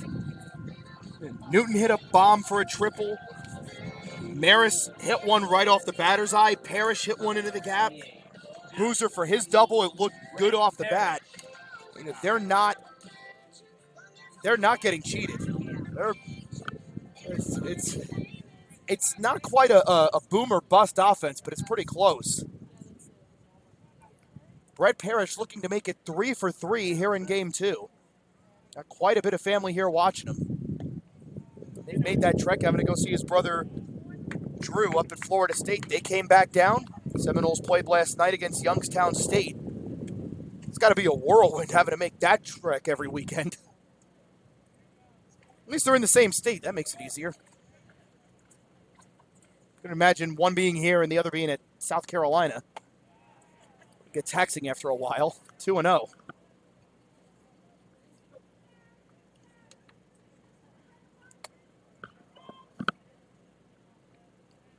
Brett played a big part in that 7-run third inning. He started it with a leadoff drag bunt and then capped it with that triple in the gap.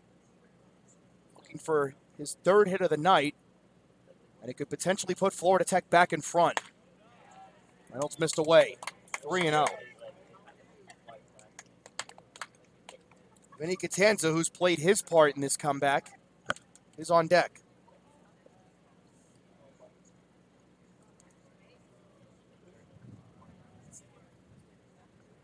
Reynolds has his sign from Maynard. The righty set to deal to the lefty. The 3-0. And Parrish was taking all the way there. It's a called strike. So we've seen a little bit of variance in the wind. At the present moment, as I'm talking to you right now, it's back to going right to left. But over the course of this inning, we've seen it start to blow out towards straightaway center. And as if there wasn't enough offense in this game, that would add to it. Reynolds 3-1 to Parrish. And he'll spin off as he keeps an eye on Eldridge at second. And I think people have started to hear about how insane this doubleheader's been. There's actually a bit of a crowd hanging out by the fence there in left field.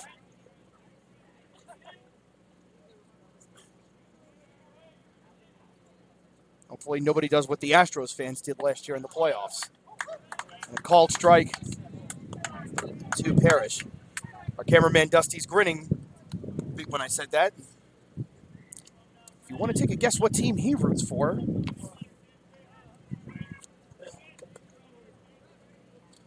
Full count now to Parrish.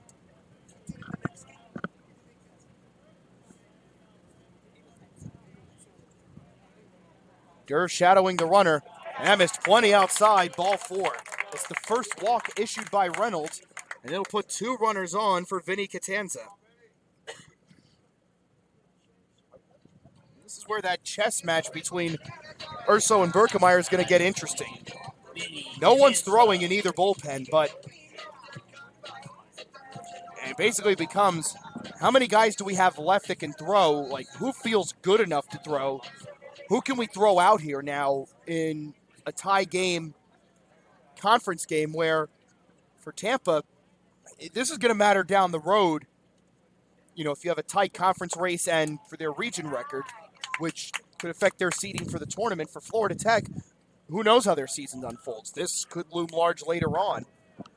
So you have to weigh so many different factors, and it's 8-8 in the fifth. And you can just say it, there's really no blueprint for what this series has done in terms of how you handle this for the rest of the way. Vinny fouls that one off to even the count at 1, and that might have caught Maynard on the foot. But he is limping around the backstop trying to walk that off. And Casey Sanchez does the sportsman thing, and he's going to go out and talk to Reynolds, give him a new ball just to buy Maynard some time, which one of the very good things about baseball that goes unnoticed is when you see someone get hurt like that, it's, all right, let's make this look presentable. I know that guy's hurting. You wish it didn't have to happen, but when you see it, you appreciate the act. 1-1 to Vinny. Eldridge is at second. Parrish at first. 2 out in the bottom of the fifth in a tie game. Panthers trying for a sweep of the #1 team in the country.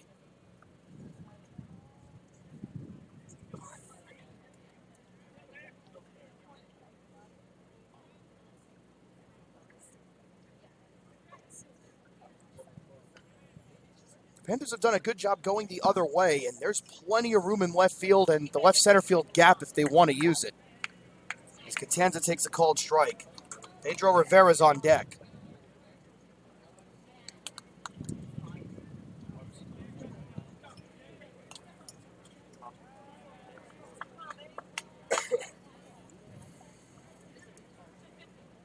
Dirk continuing to play behind Eldridge. Perry off the bag at third. So is Alleyline at first. Blair playing extra deep in center. Reynolds pitch. That's going to get away. It's ball 2. Eldridge goes to third. Parrish up to second. And a base hit could make it a 10-8 game. That's the task awaiting Catanza here.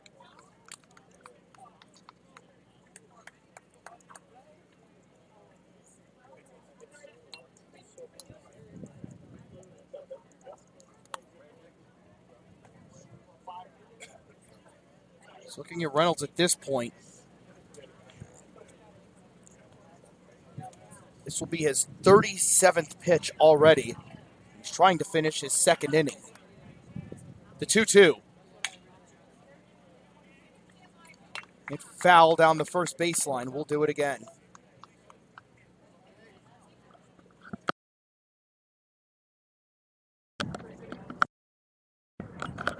This is wild. 2 balls, 2 strikes, 2 out, and 2 on here in the fifth. With 22 at the dish. 8 all between the Panthers and Spartans as Casey Sanchez calls for time.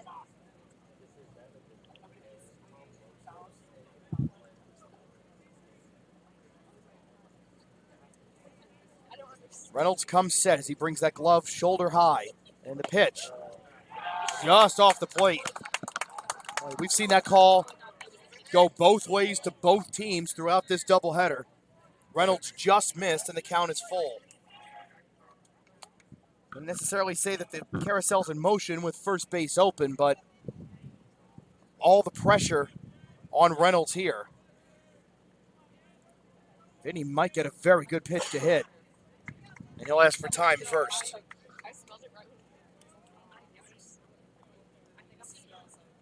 Reynolds will readjust his cap.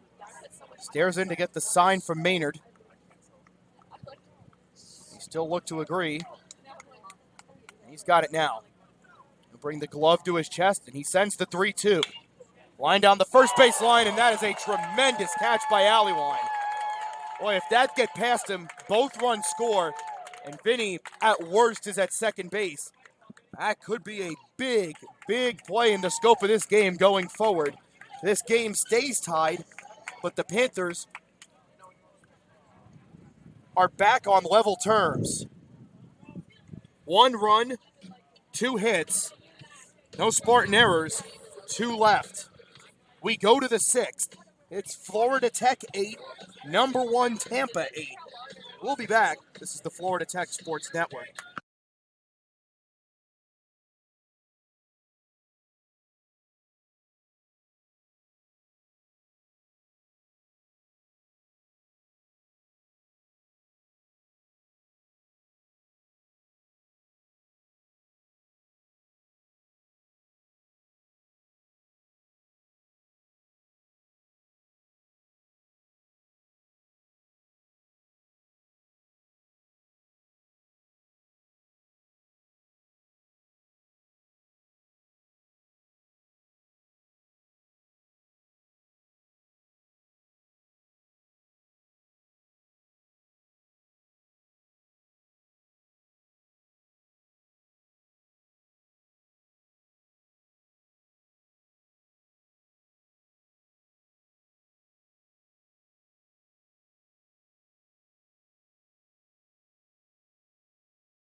We go to the 6th, and once again, it's a brand new ball game at 8-8. Jake Lane starts his second inning, and it'll be Durr, Freitas, and DeTringo here in the top of the 6th. First pitch is a called strike to Durr.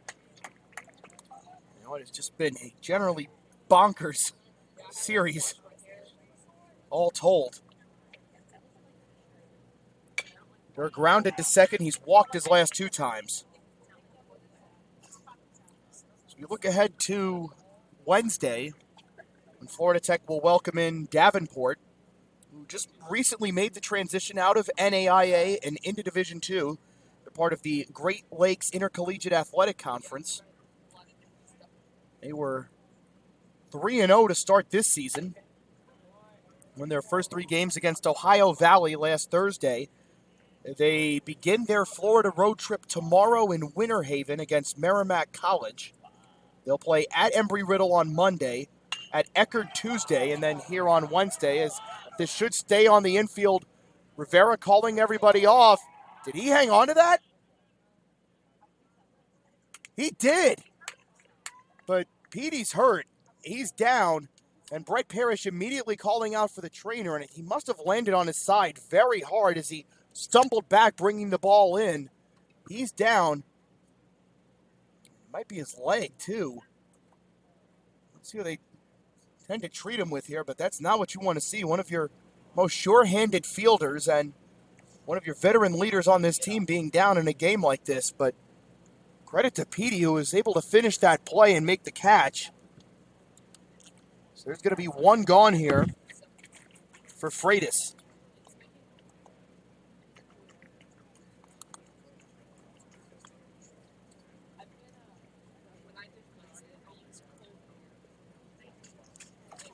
He's on his feet, and that's a good sign. And probably run a few quick tests just to see where he's at.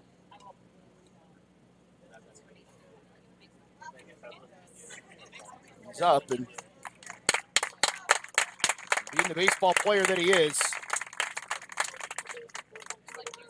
And I think they're checking his side as they're trying to make sure, can he extend his arms as far as possible. And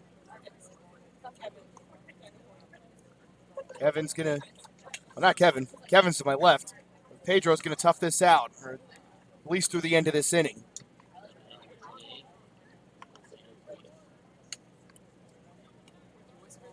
Freitas doubled to right to lead off the second. Singled to center in the third, and walked in the fourth.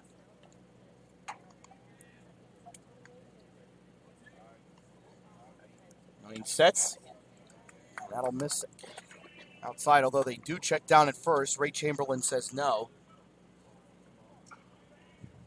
Pearson, Reynolds, and Rodney Bernard are throwing in the bullpen, but I wonder in this case if that's just in case Rivera comes to the dugout at the end of this inning and says, yeah, I can't go back out there. Well, he's going to get tested right here. It's a two-hopper, throws to first in time.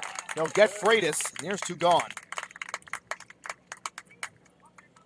That's always what you like to see, someone get tested right away and come through with flying colors, and no problem for Petey there.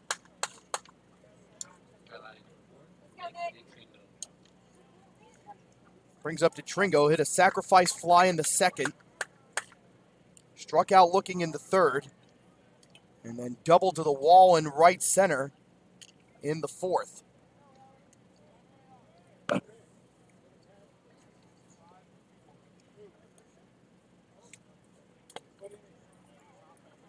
First pitch to him is low for ball one.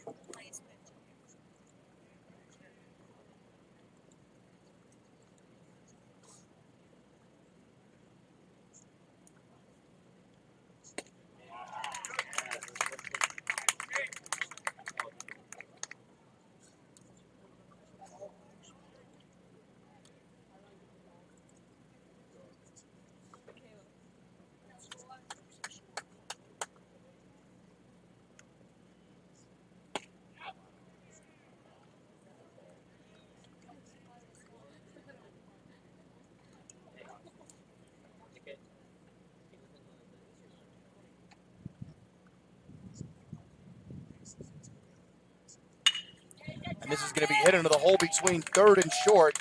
And that'll be through for a two-out single for Nick DeTringo, his second hit of the night.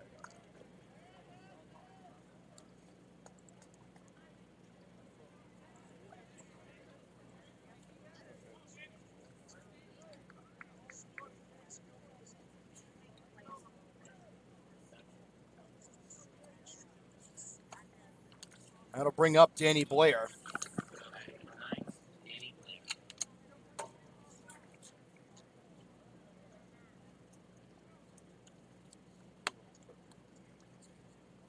First pitch to Blair. That's a called strike on the outside corner. Struck out swinging in the second and grounded out to Boozer in the fourth. Looking at Tampa on the air, and they've been tested throughout, and that's how you schedule when you're a champion, because you know what's coming and you want to get yourself ready for that as that misses outside. They started off with 3 games at the Yankees Spring Training Complex at Steinbrenner Field at the beginning of the month. They lost their opener to Landers 6-2, then lost to 19th-ranked Mount Olive 9-6, and then beat then number 1 ranked North Greenville 11-5. And the runner going there, and I don't think anybody was ready for it, and the throw's going to go into center field. Digging for third is DeTringo, and it's ahead of the throw from Gronberg. So it's a stolen base for DeTringo. We'll see what they roll the advance to third on. It's now 2-1 to Blair.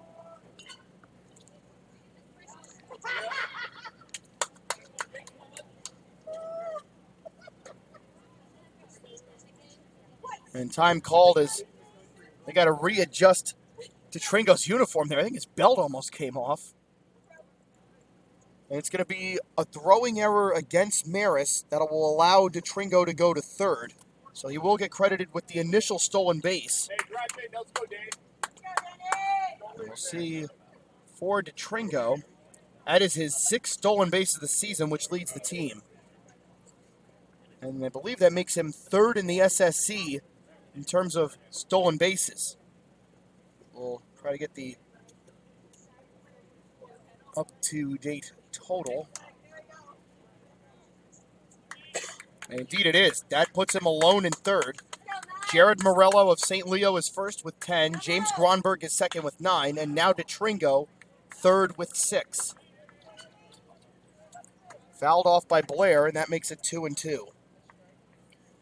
Jake Lane looking to keep this game tied at 8 for the bottom half of the 6th. Pedro Rivera is scheduled to lead off, and then back to the top of the order with James Gronberg and Jacob Newton. And it will be a 9-8 Tampa lead when we get there. Just past Lane, just past Rivera into center field. It's a 2-out RBI single for Danny Blair Tampa's gone back in front again, 9-8.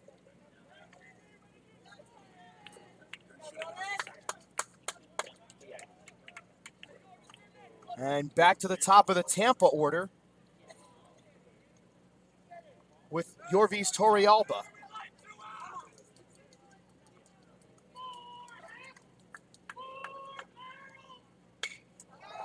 And he gets a hold of the first pitch. This is hit into left, shallow left at that. Rivera's there. He'll make the catch, and the inning is over. But not before Tampa retake the lead thanks to some aggressive base running. 1 run, 2 hits, 1 Panther error, 1 left. We go to the bottom of the 6th inning. It's Tampa 9, Florida Tech 8. It'll be Rivera, Gronberg, and Newton. We'll be right back. This is the Florida Tech Sports Network.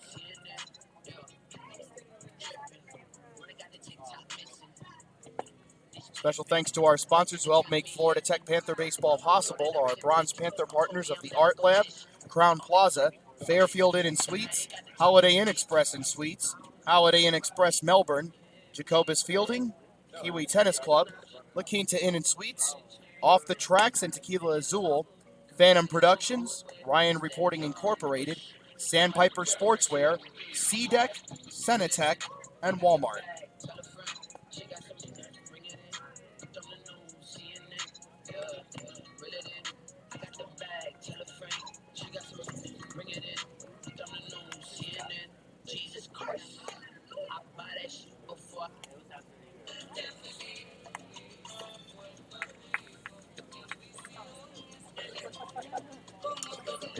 Pedro Rivera will lead off, and it looks like he's healthy enough to continue.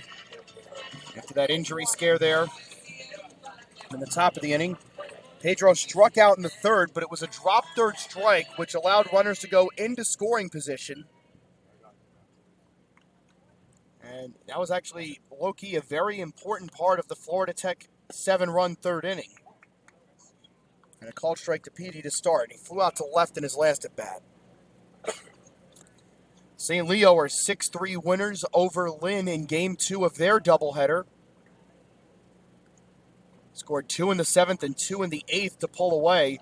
So the Lions are able to earn the series win there over the Knights. This is hit on the ground towards short. Durr's up with it. The throw to first is in time. 1 away. Back to the top of the order for James Gronberg.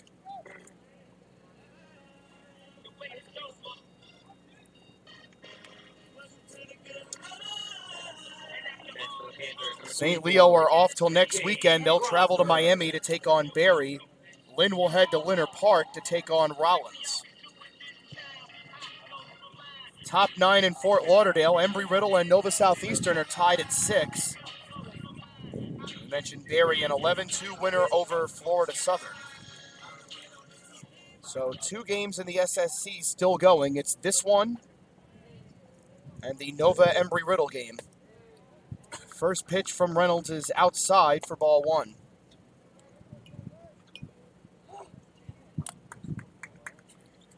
Florida Tech softball leading Converse 8-1, bottom 6 there. So it looks like they'll extend their winning streak to 12. I believe they'll play Flagler and Georgia College tomorrow to wrap up the tournament over at Vieira. 1-1 the count to Gronberg. Struck out in the 1st and 4th. He singled to left in the 3rd. That brought home Parrish and made it 4-2.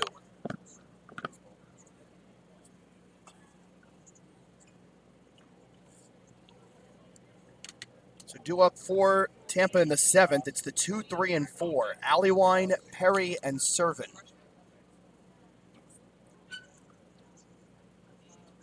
Reynolds deals. And missed off the plate, 2-1.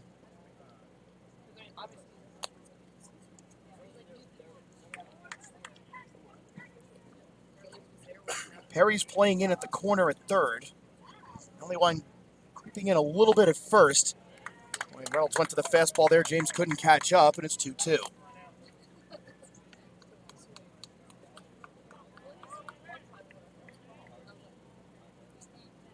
playing back in the middle.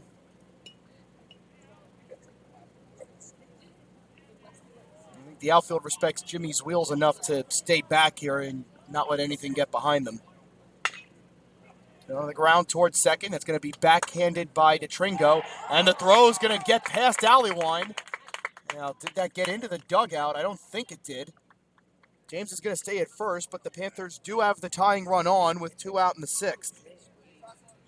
It wasn't even necessarily a bad throw. It just was slightly wide of Alleyline there at first, and he couldn't come up with it. And we'll see who they rule that as an error on. Well, they're actually going to rule that as an infield hit for Gronberg. It was close, but James Gronberg has his 2nd hit of the night. Panthers have their 9th on the night overall. Well, you look back, and here's a stat that just kind of sticks out to me. You look at the totals. Tampa left 9 on base last night. They left 14 on base in game 1. They've left 10 on base here in game 2. And having seen the replay, I think that might be the right call. James is very, very close. That might have been a tie goes to the runner situation if the throw's there. Get another look at that. It might be right. It's probably better off giving that as a single for Gronberg. But you look at it as it stands, throw over to first, not in time. But the Spartans, through the 6th inning of this game, have left 33 on base in the series. If Florida Tech pull this off, that's the number you'll point to. It doesn't matter what team you are, who you're playing, where, and whatever conditions. You leave 33 or more on base, you get what you pay for. And that's even with Tampa scoring 9 in this game as it is, 12 in the first game of the doubleheader, and 5 last night. Baseball can be like that. Alleyline will hold him on at first. They got him hung up. Gronberg froze. Alleywine's going to run him to the bag at second. Applying the tag was DeTringo. And there's the 2nd out. And that is a costly mistake for Gronberg. Just froze at first. A good pickoff move by Reynolds. And the bases are empty for Newton with 2 out.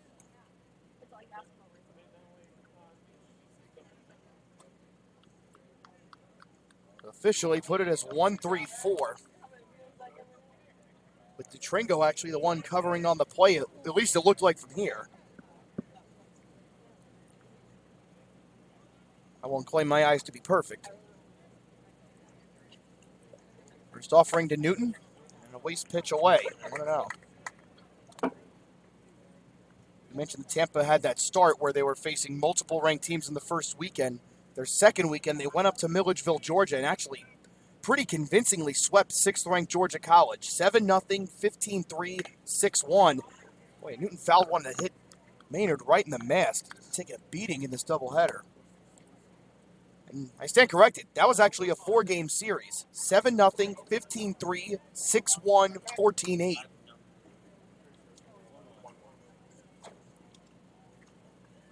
And last weekend, they hosted LIU Post, scored 9 runs in all 3 games, and had little trouble in that one in the sweep. 2-1 now to Newton. After tonight, the Spartans will be off until Friday, which should be a very interesting series next Friday at home against Nova Southeastern. And then they go back into non-conference play. Newton missed the fastball just barely, 2-2. So after the Nova Southeastern series, they'll host Seton Hill, then travel to Albany State, host Bridgeport for 1 game, then Bentley for a single game, and then travel to St. Leo and expect plenty of runs in that series.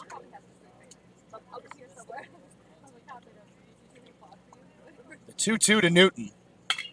Hit off the end of the bat and off the glove of a diving Perry, and that'll be an infield hit for Jacob Newton. He's 2 for 4 on the night. The Panthers have the tying run on with 2 out in the 6th. Ball was hit hard. Perry went full extension, just couldn't come up with it. And we'll see now. Last time Jacob Boozer was up, it looked like he was about to hit one to the moon. It fell at the track for a double.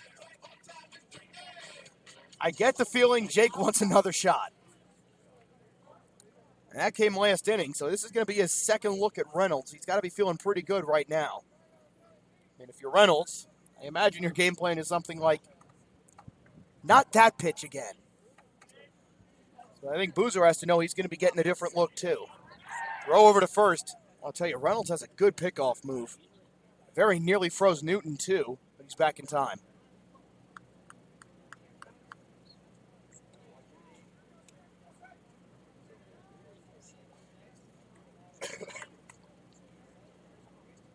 Outfield playing very deep with Boozer at the plate.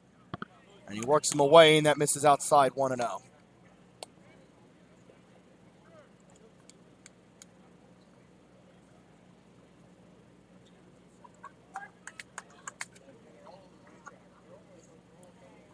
Yeah, everyone else seeming to notice it's Jacob Boozer's reputation is out. 1-0, and that's going to be laced to right, and that'll drop. And we'll see if they send Newton to third. They do.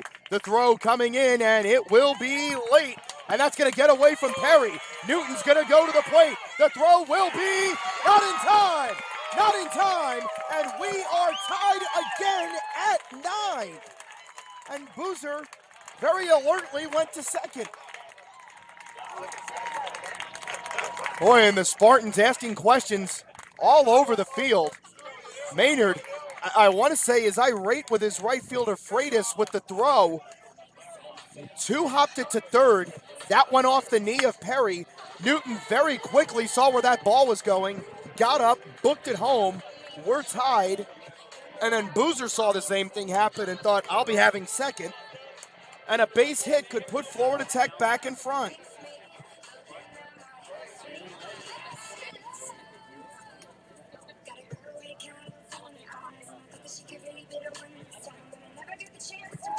Credit Newton for hustling all the way on that play.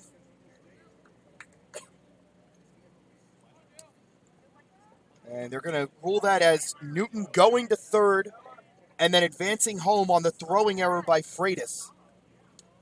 Third error of the game by the Spartans. They had 2 this afternoon.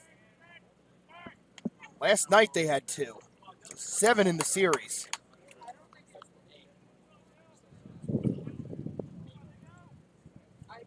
It's like when you play sports video games and the CPU system just decides you're not winning. That has to be the feeling Joe Urso has right now. Just, what else do we have to do? 9-9 in the 6th. The 1-0 to Owens misses low. Owens tonight grounded out to short in the 2nd. Reached on an error by Durr in the 3rd. Came around and scored. And grounded out to Perry in the 5th. Should get something good to hit here at 2-0. Eldridge on deck, who doubled his last time up.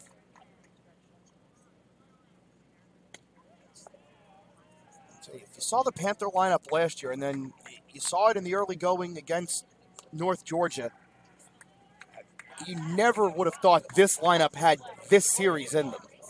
Now, granted, Tampa hasn't been perfect. Still, there are much better teams that will play Tampa this year. There have been better teams that have played Tampa already this season that haven't done this. It's just a truly remarkable 24 hours of baseball. And it might be even longer. 3-0 to Owens. Hit off the end of the bat toward third. Perry charging on the infield grass. Pumps one time, throws to first. And that will end the 6th inning.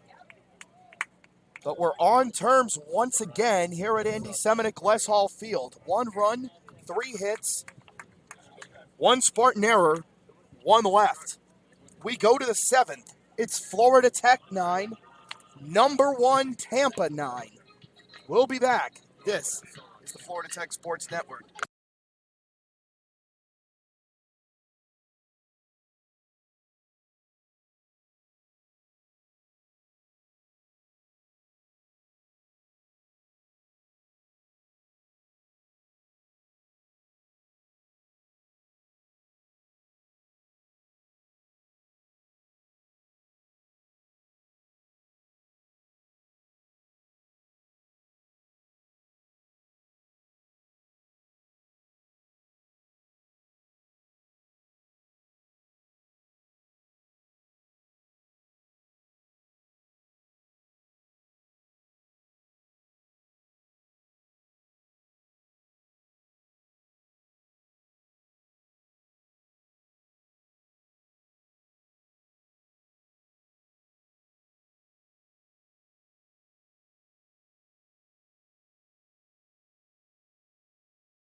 Lane back on the hill as we start the 7th inning. Tied again. Florida Tech and Tampa now all square at 9. It'll be quite the task awaiting Lane here as it's Allewine, Perry, and Servin. So things could change pretty quickly again. 0-1 to Allewine. Grounded out to Boozer in the first, singled to left in the second, walked and then later scored in the fourth, and then hit into a double play in the 5th. 0-2 now the count to the big left-hander.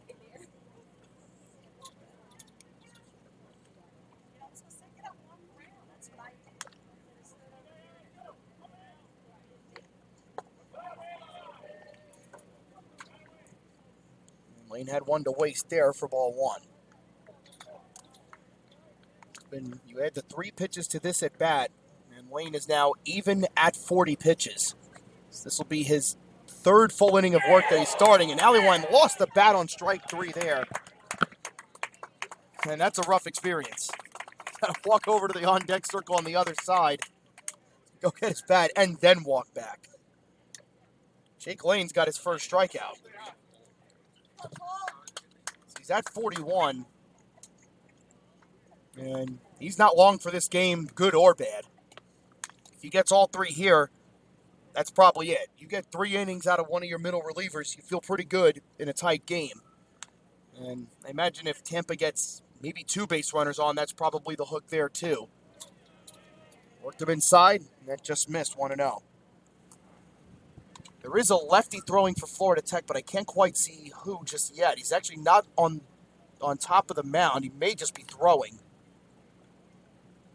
And he's going to be hit towards third and short, and neither Rivera nor Eldridge can get there. So Tampa have a man on with 1 out in the 7th. Well, that froze both of them. It looks like it's Luis Morion.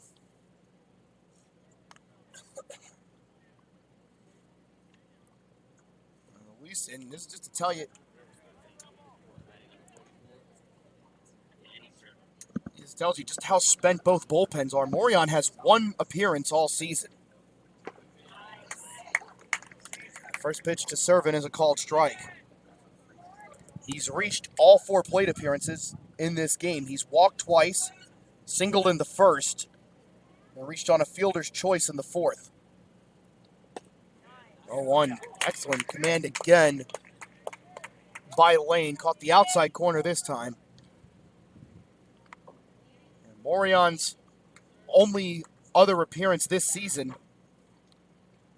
it was 3 weeks ago tomorrow. So this tells you both teams just have almost nothing left. This is hit towards second to 1. Rivera the turn to first. In time, double play. Pitcher's best friend and right on schedule. Well turned Parrish to Rivera to Boozer. Gets Jake Lane out of the 7th inning. No runs, 1 Spartan hit, no Panther errors, nobody left. It's stretch time at Seminole Field.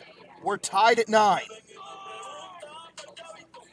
And that's only the 2nd inning of this game where Tampa did not score. And I think we may have a new pitcher for the Spartans. We'll take a look. This would be Reynolds' 4th inning, so I would be shocked if he's still in. And indeed it is. It is a new pitcher for the Spartans. It's Cooper King, the 6'6", 235-pound right-handed senior from Reno, Nevada, a transfer out of the University of Nevada. He'll take to the mound here in the 7th.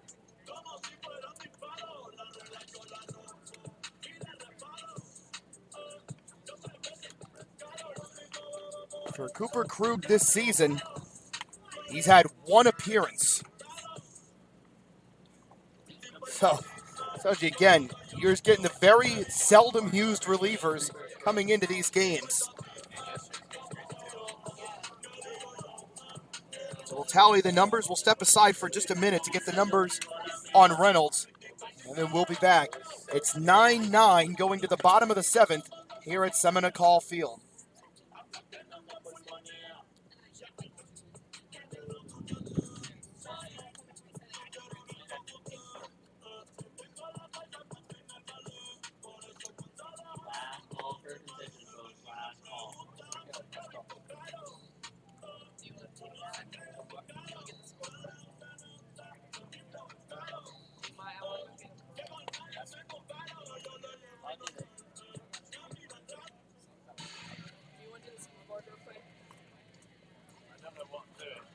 So for Cooper Krug, his only other appearance came last Sunday in the 9-0 win against LIU Post. 1 inning, 1 hit, 1 strikeout. That's been it. And he'll face Eldridge, Maris, and Parrish.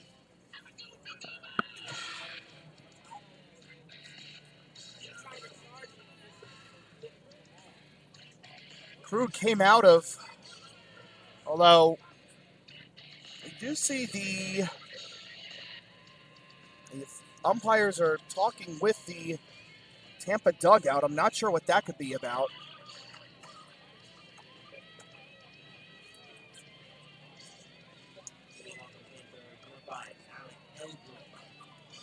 Krug was a product of Reno High School. He was named the Northern Nevada Division I Player of the Year by the Reno Gazette-Journal. As a senior, hit .414 with 46 RBIs and had a 3.14 ERA as a pitcher. Spent his freshman year at the University of Nevada, made 11 appearances with 4 starts, and also actually saw time as a hitter as well. Then as a sophomore, went to Cabrillo College in Aptos, California, second-team all-conference pitcher there. And then last year, came to Tampa. So for a lot of these Tampa players, as we've read throughout the night, it's been a journey to get here. Made 3 appearances last year, total of 8 innings, had 8 strikeouts with a 3.38 ERA as Eldridge tries to go the other way, but it's foul, 1-2. Went the other way with a double down the left field line in the 5th inning. And that allowed Florida Tech to tie the game back up at 8. Looking to put them back in front here in the 7th. Breaking ball makes it 2-2.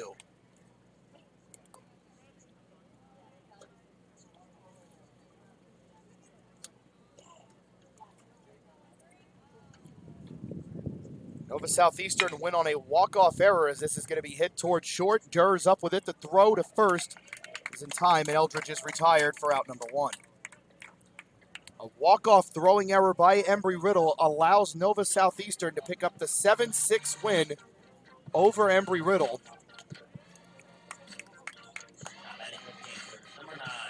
And the Sharks earn a sweep.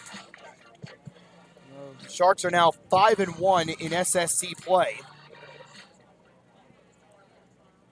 They will travel to Tampa next week. Embry-Riddle, for their upcoming week, they'll host Davenport Monday, and then they'll host Palm Beach Atlantic next weekend. Krug's 1-0. Just caught the outer part of the plate, 1-1.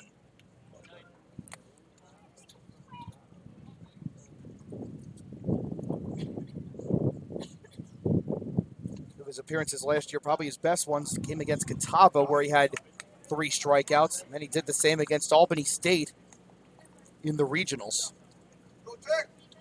Sports management major is Cooper Krug. They're going to be hit towards short. Durr's got this one. Hustling down the line is Maris. He's retired. And there's 2 gone. That'll bring up Brett Parrish, who has had a tremendous night. 2 for 2 with a walk.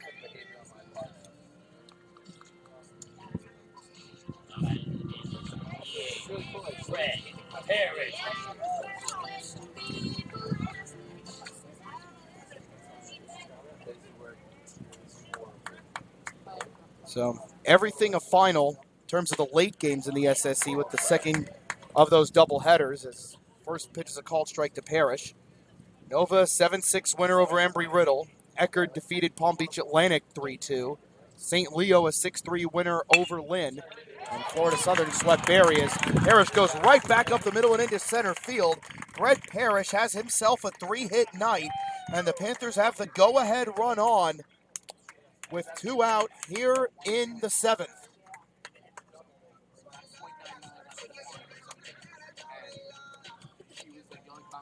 What a boost this will be for Brett Parrish, who's still trying to find his feet at the plate, and he's had 3 important hits. Vinny Catanza will look to keep the party going with 2 out here in the bottom of the 7th. Catanza on the night Officially 0 for 2 with a walk. Last time up came in the 5th. He had a hard hit ball right down the first base line, but credit Allewine, who made a diving catch to his left, and that could loom large later on, because if it gets by him, 2 runs would have scored. Catanza would have had at least a double, probably a triple. 0-2 to Vinny. Parrish the runner at first. Allewine will hold him on. The rest of the infield playing back. Blair playing the deepest in the outfield and center. The 0-2 from Krug to Catanza. Swing and a miss, and that will end the 7th inning. And the 2-out single by Parrish goes by the boards. This one was always destined to be decided late. No runs, 1 hit, no Spartan errors, 1 left. We go to the 8th. It's Florida Tech 9, number 1 Tampa 9. We'll be back. This is the Florida Tech Sports Network.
We go to the 8th. Jake Lane remains on the mound. This will be his 4th full inning of work. And it'll be the 5, 6, and 7 in the order for Tampa, starting with Maynard. Credit Jake Lane, hanging tough. Not be easy when you're probably one of 2 guys left in the bullpen, and the fact that Lane's starting this inning makes me think Barney's only in to close. This is hit to center. Gronberg is there, just shy of the track. He'll make the catch. 1 pitch, 1 out in the top of the 8th.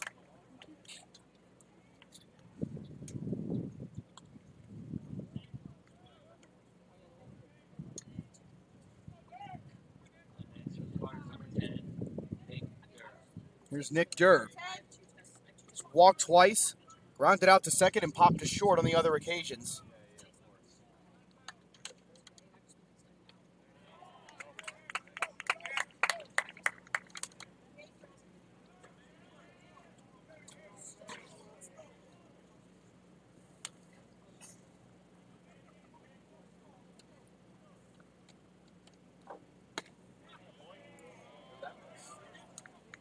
Wondering where that missed. 1-1.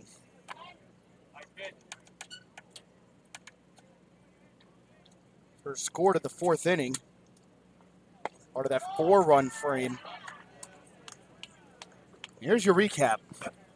For Tampa, 1 in the 1st, 2 in the 2nd, 1 in the 3rd, 4 in the 4th, 0 in the 5th, 1 in the 6th, 0 in the 7th. And that's going to would be playable for Boozer, giving chase on the first base side. Gets into the Panther dugout, but I don't know who could have gotten that. Odell Beckham couldn't have made that stretch. It's 2-2. For Florida Tech, 0 in the 1st, 0 in the 2nd, 7 in the 3rd, 0 in the 4th, 1 in the 5th, 1 in the 6th, 0 in the 7th.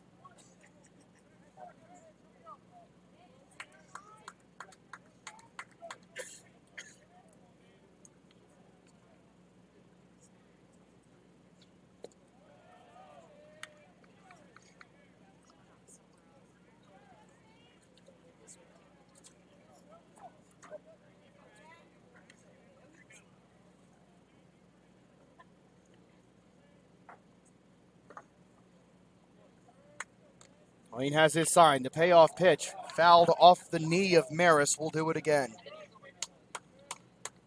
Freitas awaits on deck. If the Panthers can put up another 0 in the bottom half, it'll be Pedro Rivera and then back to the top of the order with James Gronberg and Jake Newton. You'd feel pretty good about your chances, so a 0 is vital. Hit towards second. Parrish is there. Throw to first. Boozer does stay on the bag, and there's 2 gone.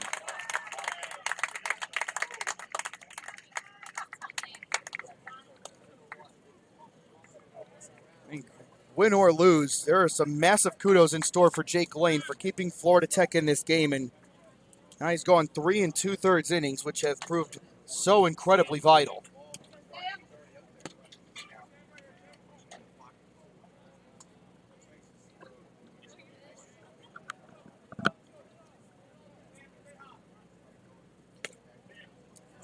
First pitch to Freitas, misses low, 1-0. Double to right in the second. Single to right center in the third. Walked in the fourth. Grounded out to short in the sixth. And it's 2-0. DeTringo on deck. Well, the positive you take away if you're Tampa is that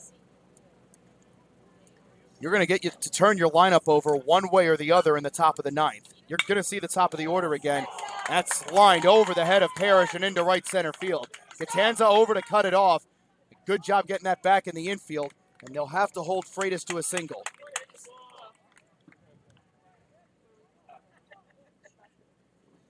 He's done a tremendous job defensively today out in right field.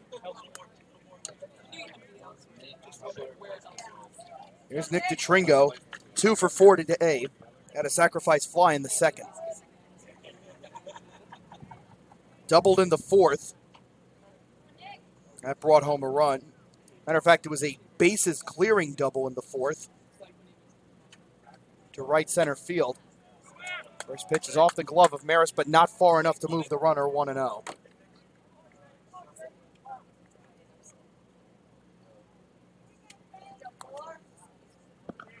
This will be the 58th pitch of the night for Lane. And still no activity in the Panther pen.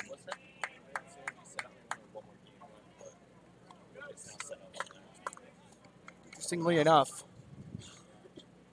Justin Barney, who's been very successful this year, the only Panther that hasn't thrown in this series, you figure he's going to be next up. The 2-0 on the outside, and you wonder if Jake's starting to tire.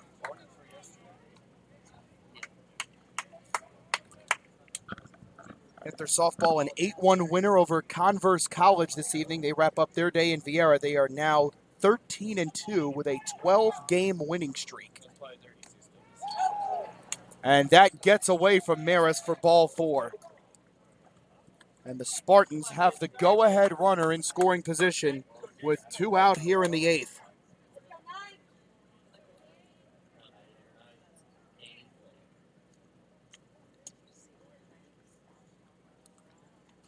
There is one Panther getting loose.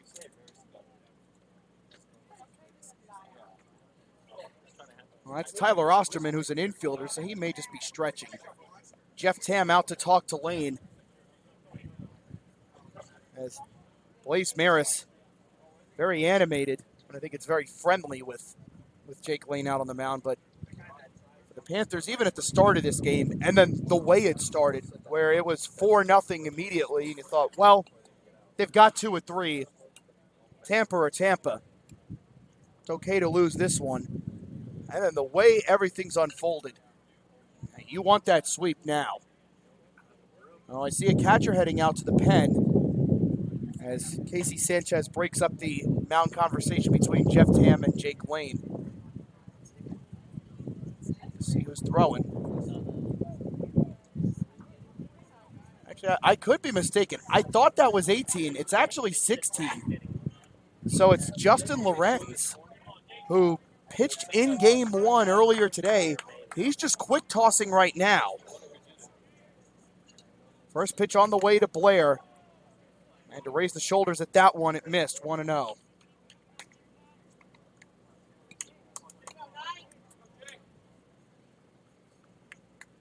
No doubles defense across the outfield.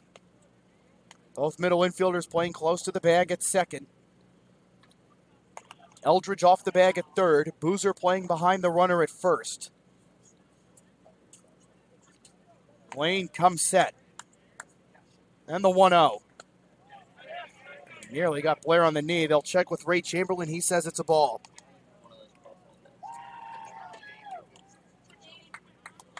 We are at the 3-hour mark. Game 1 went 3 hours and 49 minutes. Looks like we're on track to meet that. 2-0. This is hit well to center field. Gronberg going back at the track, and he's there.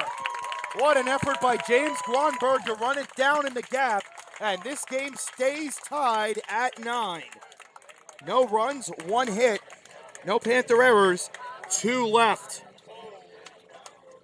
We go to the bottom of the 8th. It's Florida Tech 9, number 1 Tampa 9. Pedro Rivera will lead off, and then it's James Gronberg and Jake Newton.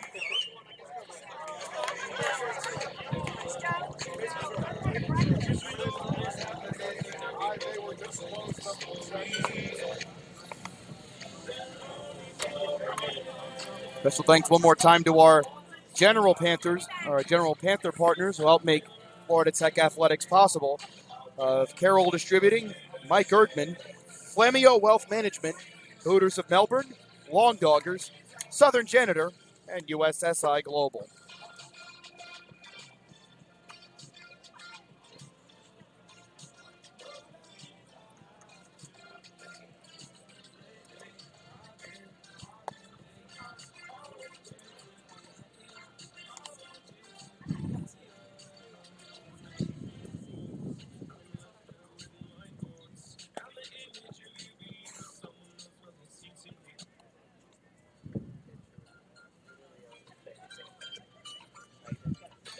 Pedro Rivera will lead it off here at the bottom of the 8th. Petey tonight, 0 for 3 with a strikeout. Panthers right now just need a base runner. Anybody. You'd like to have Petey on just because you've got Gronberg and Newton behind him, and you've got speed everywhere, and that can do many a thing. With Jacob Boozer behind those 3. So if you can just get 1 or 2 of those on, and then you've got your 2 biggest bats in Boozer and Owens and waiting, it would make a big change in this game. And we turn Petey around there, 1-1.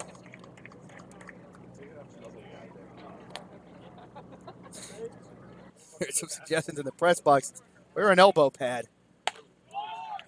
Those things still hurt, I would suggest.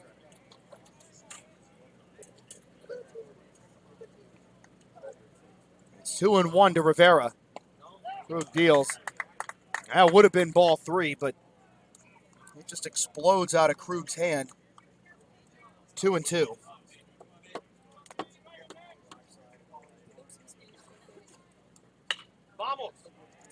Line down the left field line. Can Torrealba get there? He does. Boy, I thought he had a longer way to run than he did. 1 gone. It was going to be one of those balls that just drops in and everyone just looks around. Torrealba was playing a little closer to the line than I thought.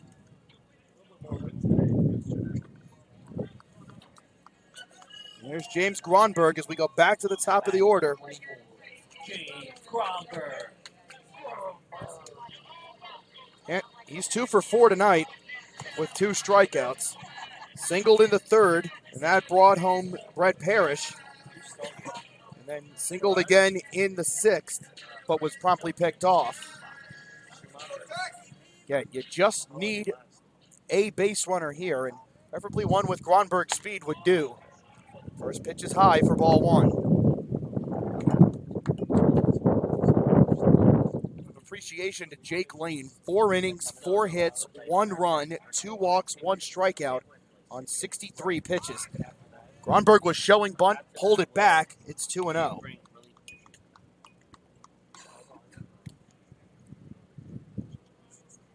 have to look and see the number of 1, 2, 3 innings between either team in this game. It's not much.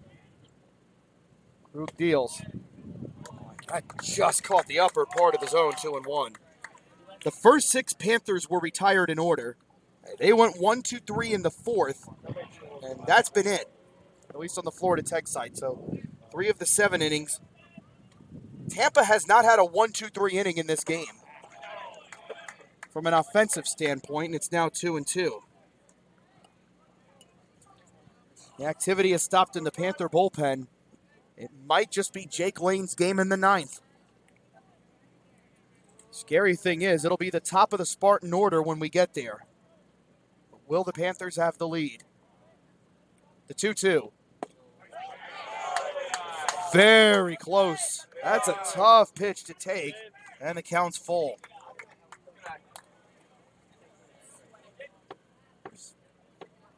Panther hitters have worked just 2 walks in this game. There's a lot more of them in game 1. The payoff pitch from Krug.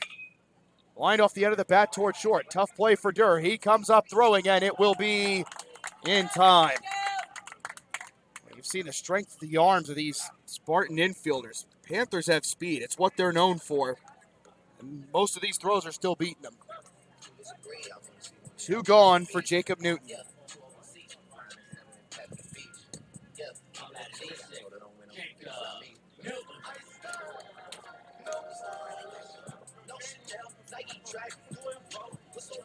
The big thing here, you get a runner on, you've got Jacob Boozer waiting, and that could be all the difference in the world. Newton's going to try to bunt up the third base line, and it goes foul.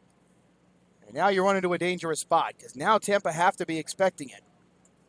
You know, do you trust your speed to be able to get it anyway? Or now do you just swing away?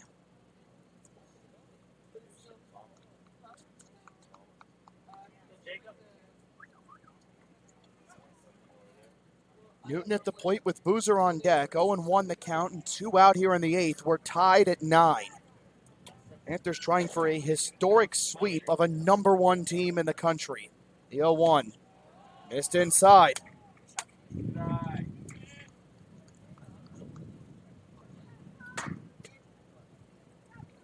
This will be Krug's 28th pitch.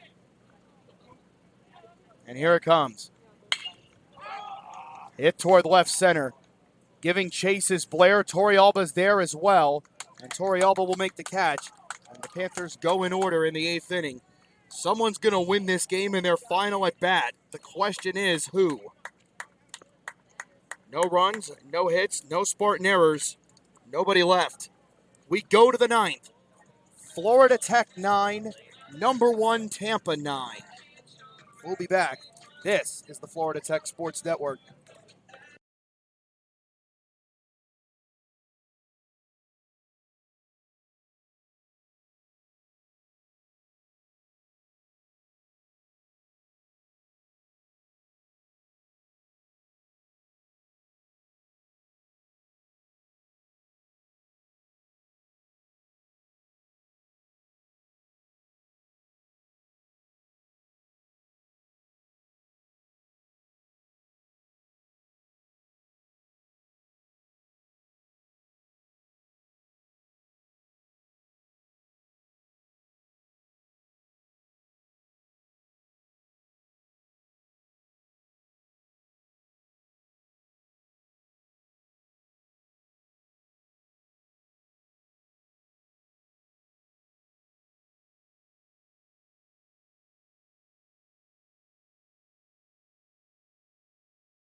We start the top of the 9th inning, and Jake Lane back on the hill for a 5th inning.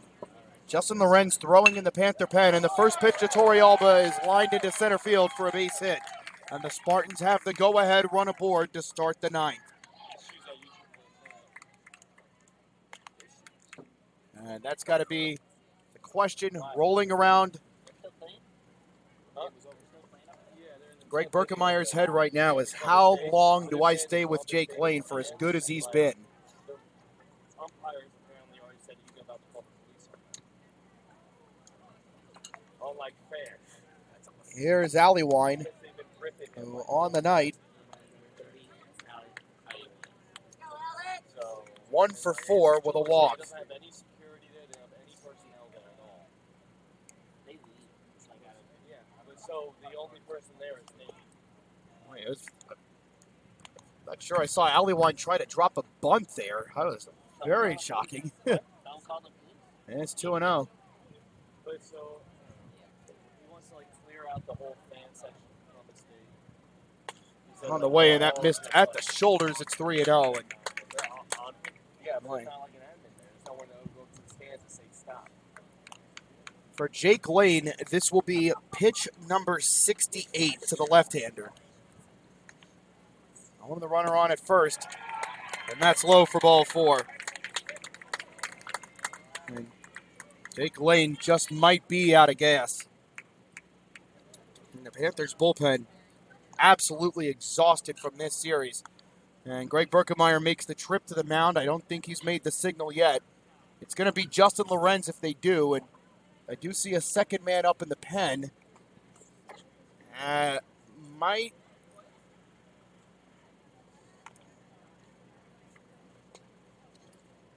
be Andrew Giddens. He hasn't taken the ball yet from Jake Lane, but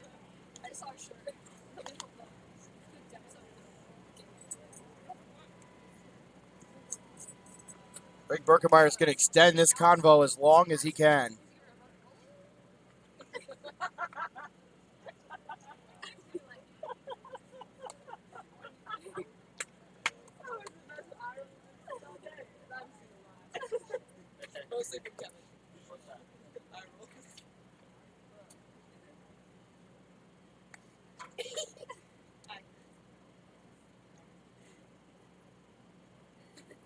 I haven't eaten anything today since my tropical smoothie.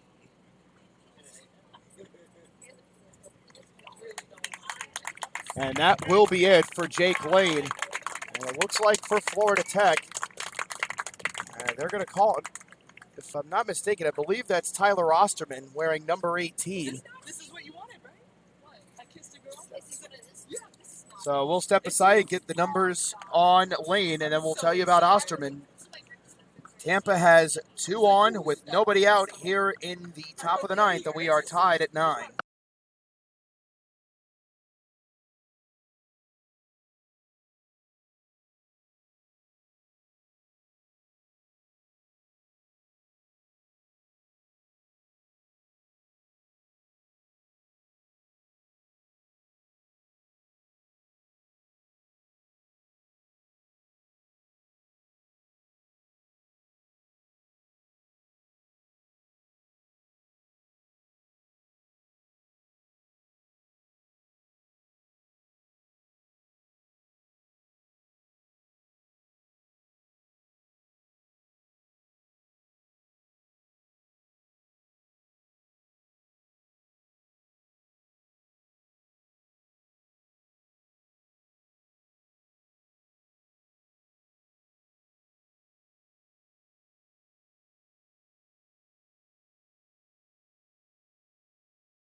What a spot for Tyler Osterman to make his pitching debut for Florida Tech. The 5'9" freshman out of Sebastian.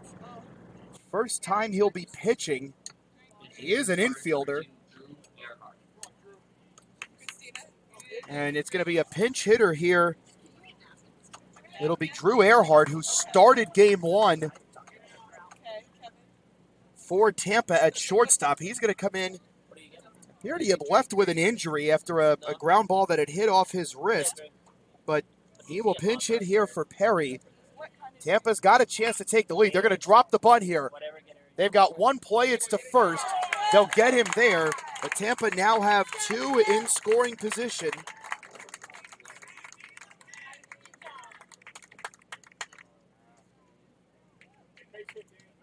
So sacrifice there, 1-3.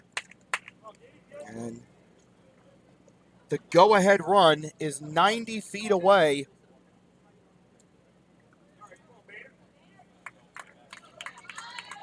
And they're going to intentionally walk Servin to load the bases.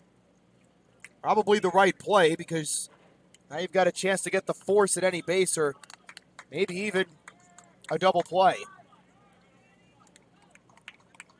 Line on Jake Lane, 4 innings, 5 hits, 1 run as it stands, 3 walks, 1 strikeout on 68 pitches. Just a yeoman's effort to keep Florida Tech in this game. Can the rest of his teammates make it stand? It's Maynard to the plate. First pitch to him, breaking ball, misses high. Maynard singled in the first. He's been retired in his next 4 plate appearances. Boozer and Eldridge playing in at the corners, double play depth up the middle. Outfield playing no doubles defense in a 9-9 ball game. The 1-0. That missed off the plate. And no margin for error here for Osterman.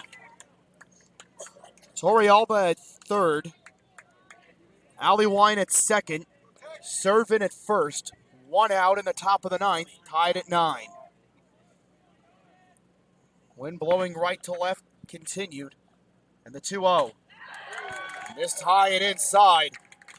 And there's absolutely nowhere to put him now for Osterman. Again, a very tough spot to be brought into.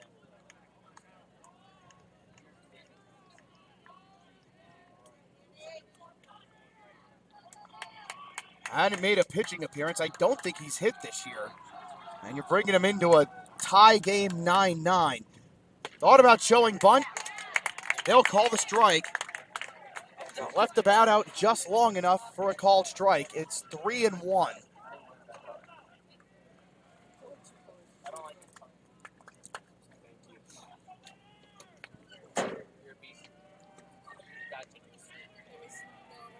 The 3-1 coming from Osterman. In the dirt, ball 4, and the Spartans are back in front.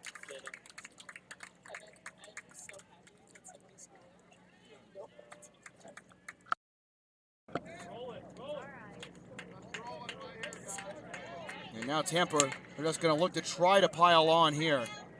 Maynard with the bases loaded walk. It's 10-9 Tampa.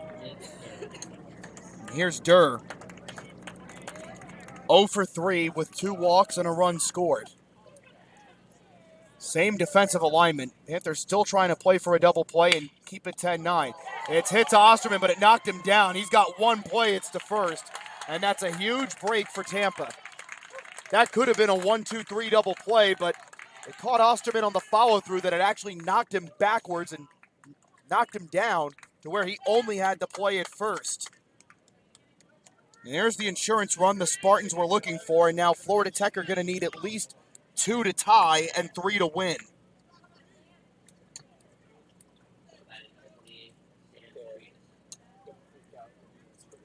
Here's Freitas. 3 for 4 with a walk in this game. Of course, the way this series has gone, you wouldn't say anything's over until that 27th out is recorded.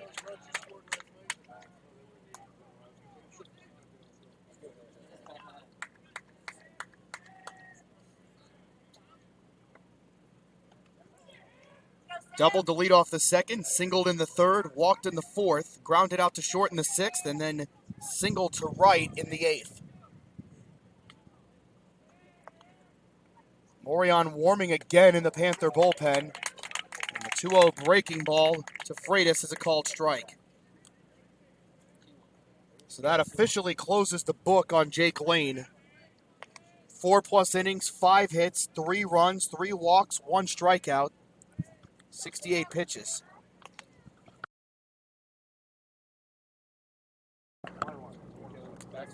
The official count we have is at 1-1.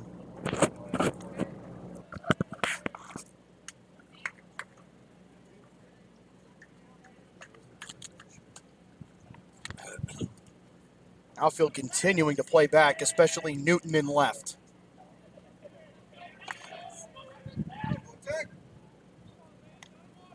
The 1-1. Fastball swung on and missed by Freitas.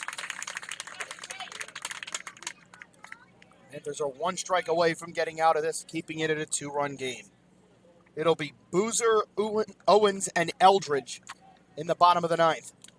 So, Tampa not quite out of the woods yet.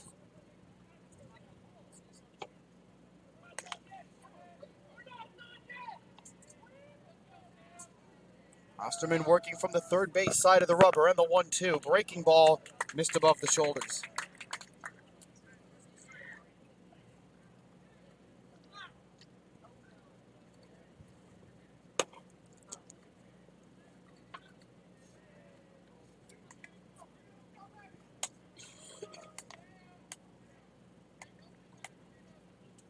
Actually, we've been able to look it up thanks to the folks at Tampa. Florida Tech have actually swept the 3-game series from Tampa once, as Freitas swings and misses at strike 3, but the Spartans have gone in front, and the Panthers need 2 to tie and 3 to win. 2 runs, 1 hit, no Panther errors, 2 left. We go to the bottom of the 9th. It's number 1 Tampa 11, Florida Tech 9. So here's the stat we were telling you about. In a 3-game series,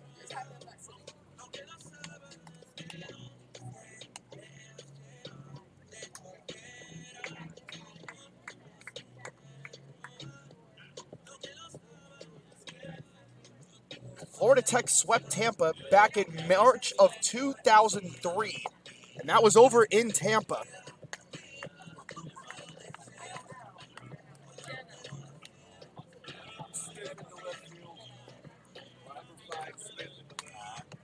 What were the changes? Yeah. Got that. Wait, so there are changes, or?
Last chance for the Panthers. They trail by 2, so here's some changes for you as we start. Steven Smith is now in to play left. Drew Earhart stays in the game. He's at second. Nick Durr moves over to third base, and Nick DeTringo is now at shortstop. And the new pitcher is Tyler Beck, who pitched the 8th inning last night. And he'll try to close the door here for Tampa. It'll be the 3, 4, and 5 in the order for Florida Tech. Here in the 9th, Jacob Boozer will lead it off. We'll give you the final numbers on Cooper Krug in a moment. First pitch misses outside. So for Krug, 2 innings, 1 hit, no runs, no walks, 1 strikeout on 28 pitches. Did enough to keep Tampa in it. And there's a called strike, 1-1. Boozer struck out looking in the first. Singled in the third, which brought home Newton. Doubled to right center to lead off the 5th, and then singled in the 6th, as that's going to be hit foul and out of play.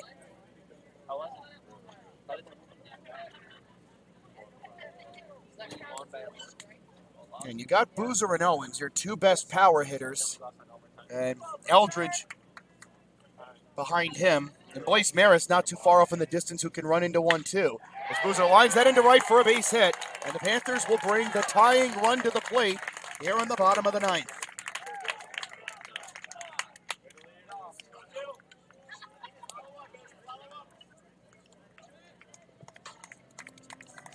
It's going to be on Dylan Owens, who so far in this game is 0 for 3. The only time he's reached has been on an error in the 3rd, which he eventually did come around to score, so there's that. But they need him to be where he's been for the first 9 games of this season.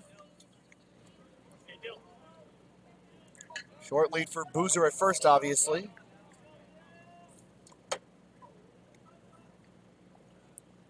Boy, Blair playing basically at the edge of the track in center. And so is Smith in left. First pitch from Beck, swung on and missed, 0-1. Beck pitched last night. Everything fell apart for Tampa in the 8th when Florida Tech scored 4. A 6'1", 190-pound right-handed throwing senior from South Bend, Indiana. The transfer from Pasco Hernando State College. Before that, he was at Purdue. Here to 9 games last year for Tampa.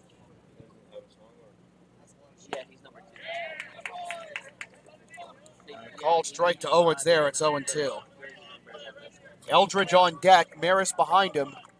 And lurking after that is Brett Parrish, who's had 3 hits tonight. He originally enrolled as a freshman at Purdue, where he was redshirted, and then went to Pasco Hernando for 2016 and 17, and then was with Tampa last year for 9 games, 13 strikeouts in 11 1/3 innings. 1-2 after that ball in the dirt.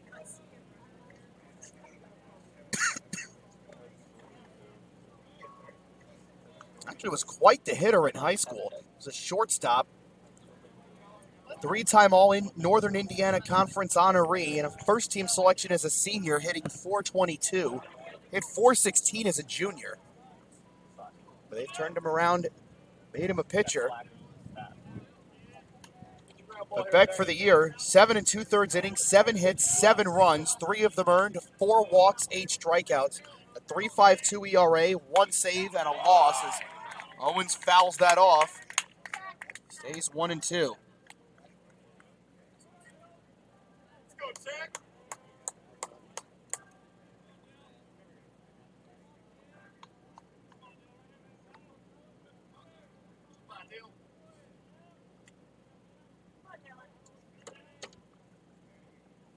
Beck working from the first base side of the rubber, brings it to the belt. And the 1-2. In the dirt, and a good block by, I believe that's Maynard's still in. It's count even at 2. Hitting the 3.5-hour mark for both games tonight. I believe we did the same last night, too. Wouldn't be shocked. Every pitch has to be so meticulous with the way these 2 lineups have been.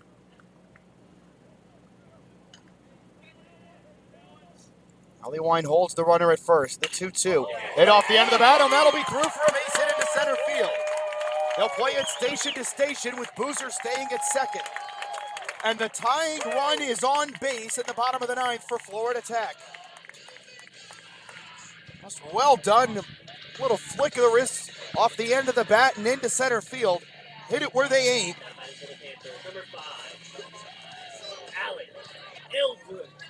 And Alec Eldridge is going to want to keep the party going. They will pinch run Owens here. And Raul Quintero well enough to be able to run. He's got a cast on his right hand there. Got hit on the wrist last night by a pitch. That's why you haven't seen him today, but they'll definitely need him to be able to run here. And put a ball in the gap, and it could be tied with Raul's speed.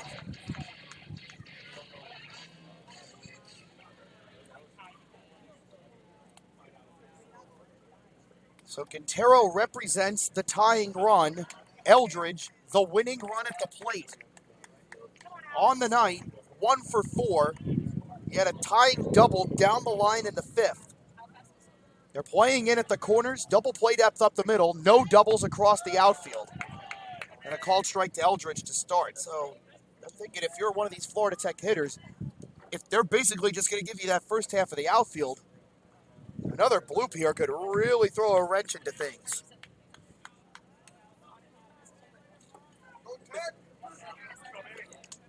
Albiwine playing in front of the runner at first.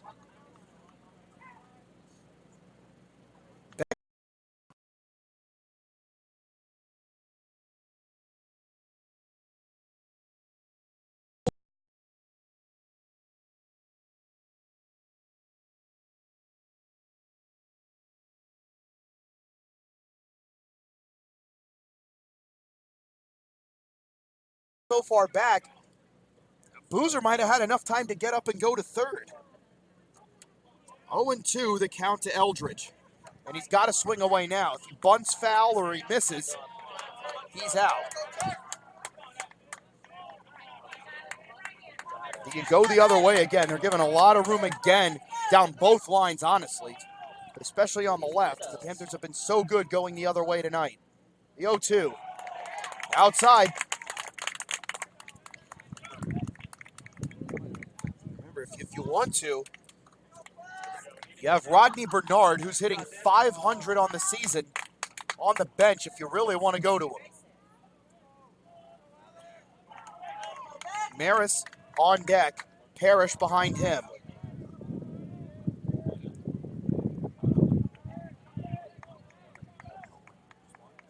And the 1-2 from Beck. No. Did he go? No, says Ray Chamberlain. The Spartans are absolutely irate.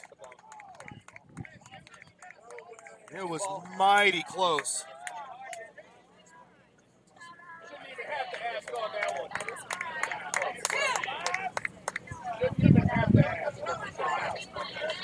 11-14-3 for Tampa, 9-14-1 for Florida Tech. Walks might be the difference in this game. 2-2 to Eldridge. Boozer at second, Quintero at first.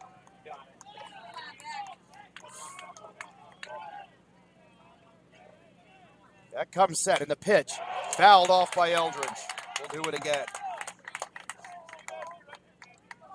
I think already Beck's got to be near 15, 16 pitches already just with these 3 batters. Boozer singled to right. And then Owens just right back up the middle.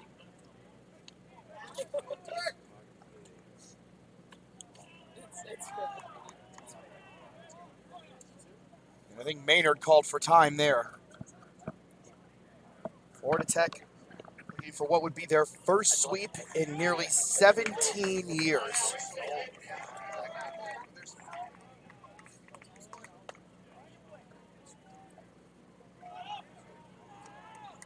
I don't think they've ever done it at home. The 2-2 swung on and missed. Into the glove of Maynard, and there's the first out.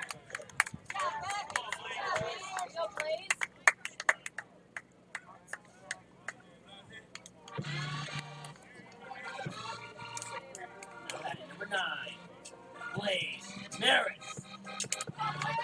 It's going to be up to Blaze Maris to keep this going.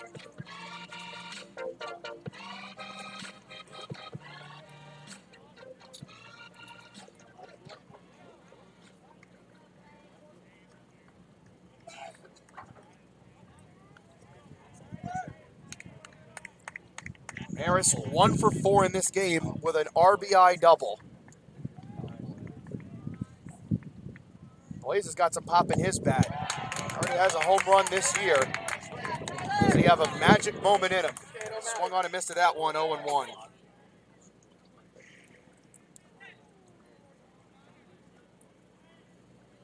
No activity in either bullpen. It might just come down to this.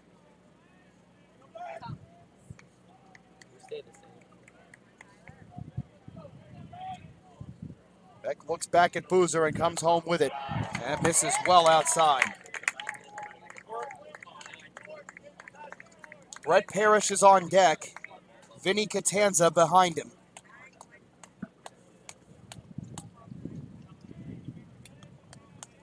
Wind varying a little bit. It might actually, he's almost blowing out towards straightaway center at the moment. Could be good with Maris at the plate. And the 1-1 from Beck. On the inner half of the plate, 1-2.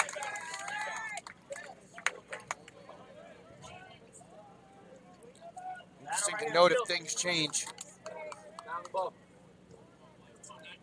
And you have Rodney Bernard on deck. Or on the bench, I should say, who's hitting .500 for the season. And Maynard calls for time just to reset the defense.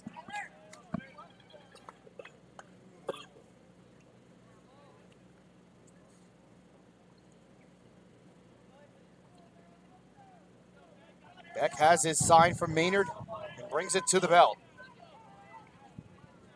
The 1-2.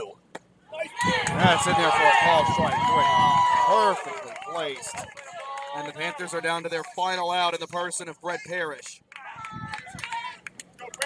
Parrish singled into third and then had an RBI triple, walked into fifth, and then singled into seventh and was stranded.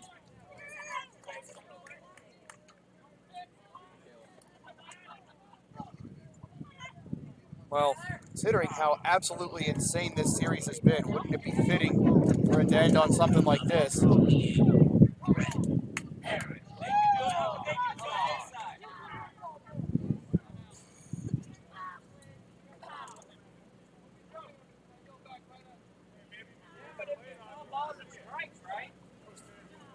we've had time called, and boy, the Panther bench having a word with Casey Sanchez, and Casey Sanchez having quite a few of them right back at him.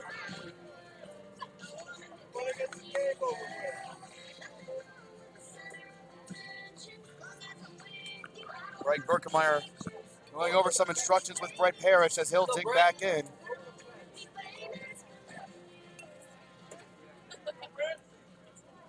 Let's go. Vinny Catanza on deck. Pedro Rivera in the wings beyond that. Boozer at second, Quintero at first. 2 out in the bottom of the ninth. The Panthers trail by 2. The first offering to Brett, swung on and missed.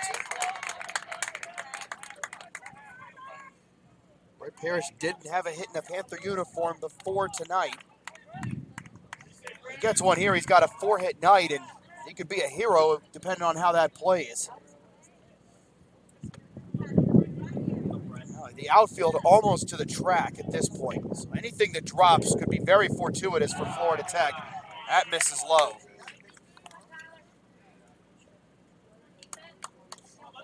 Hey, deep breaths, Brad. Let's go. Deep breath. Florida Tech looking to go 3-0 in conference play to start the season.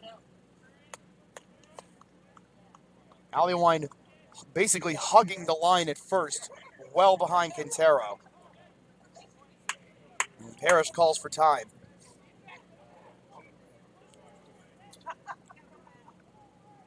Durr playing almost even to the bag at third. And double play depth up the middle, even with 2 outs. Well, Earhart maybe a little closer to his normal positioning at second as that misses outside. 2-1.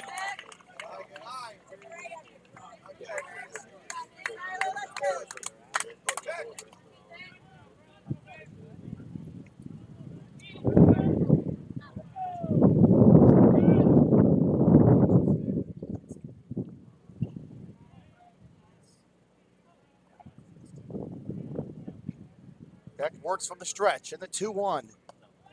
Plenty outside, and it's a hitter's count for Brett here at 3-1.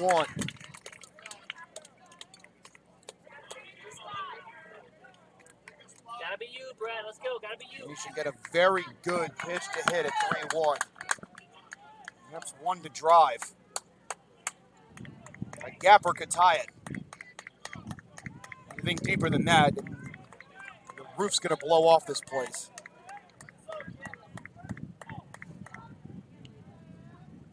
The 3-1 fouled off, and the Panthers are down to their final strike.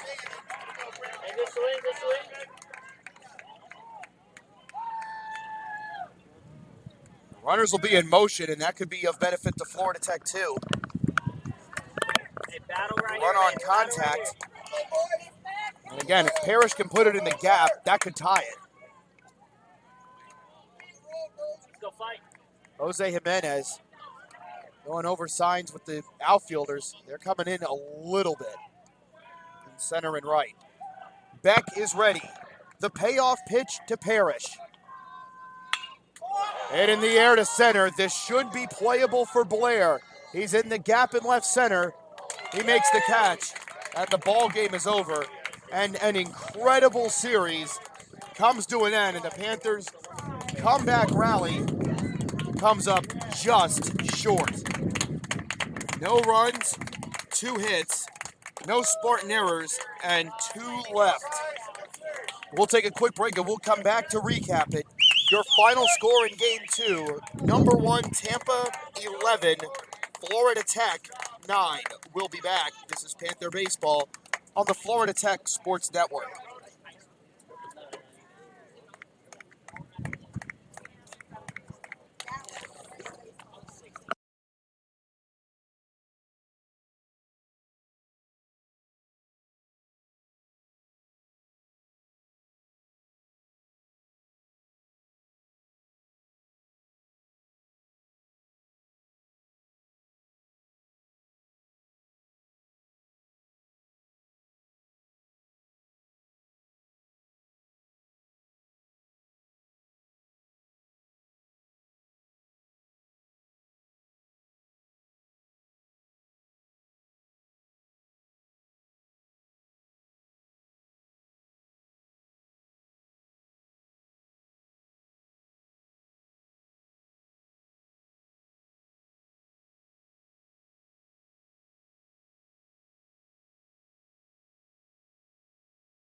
Well, let's do it again to recap another wild game.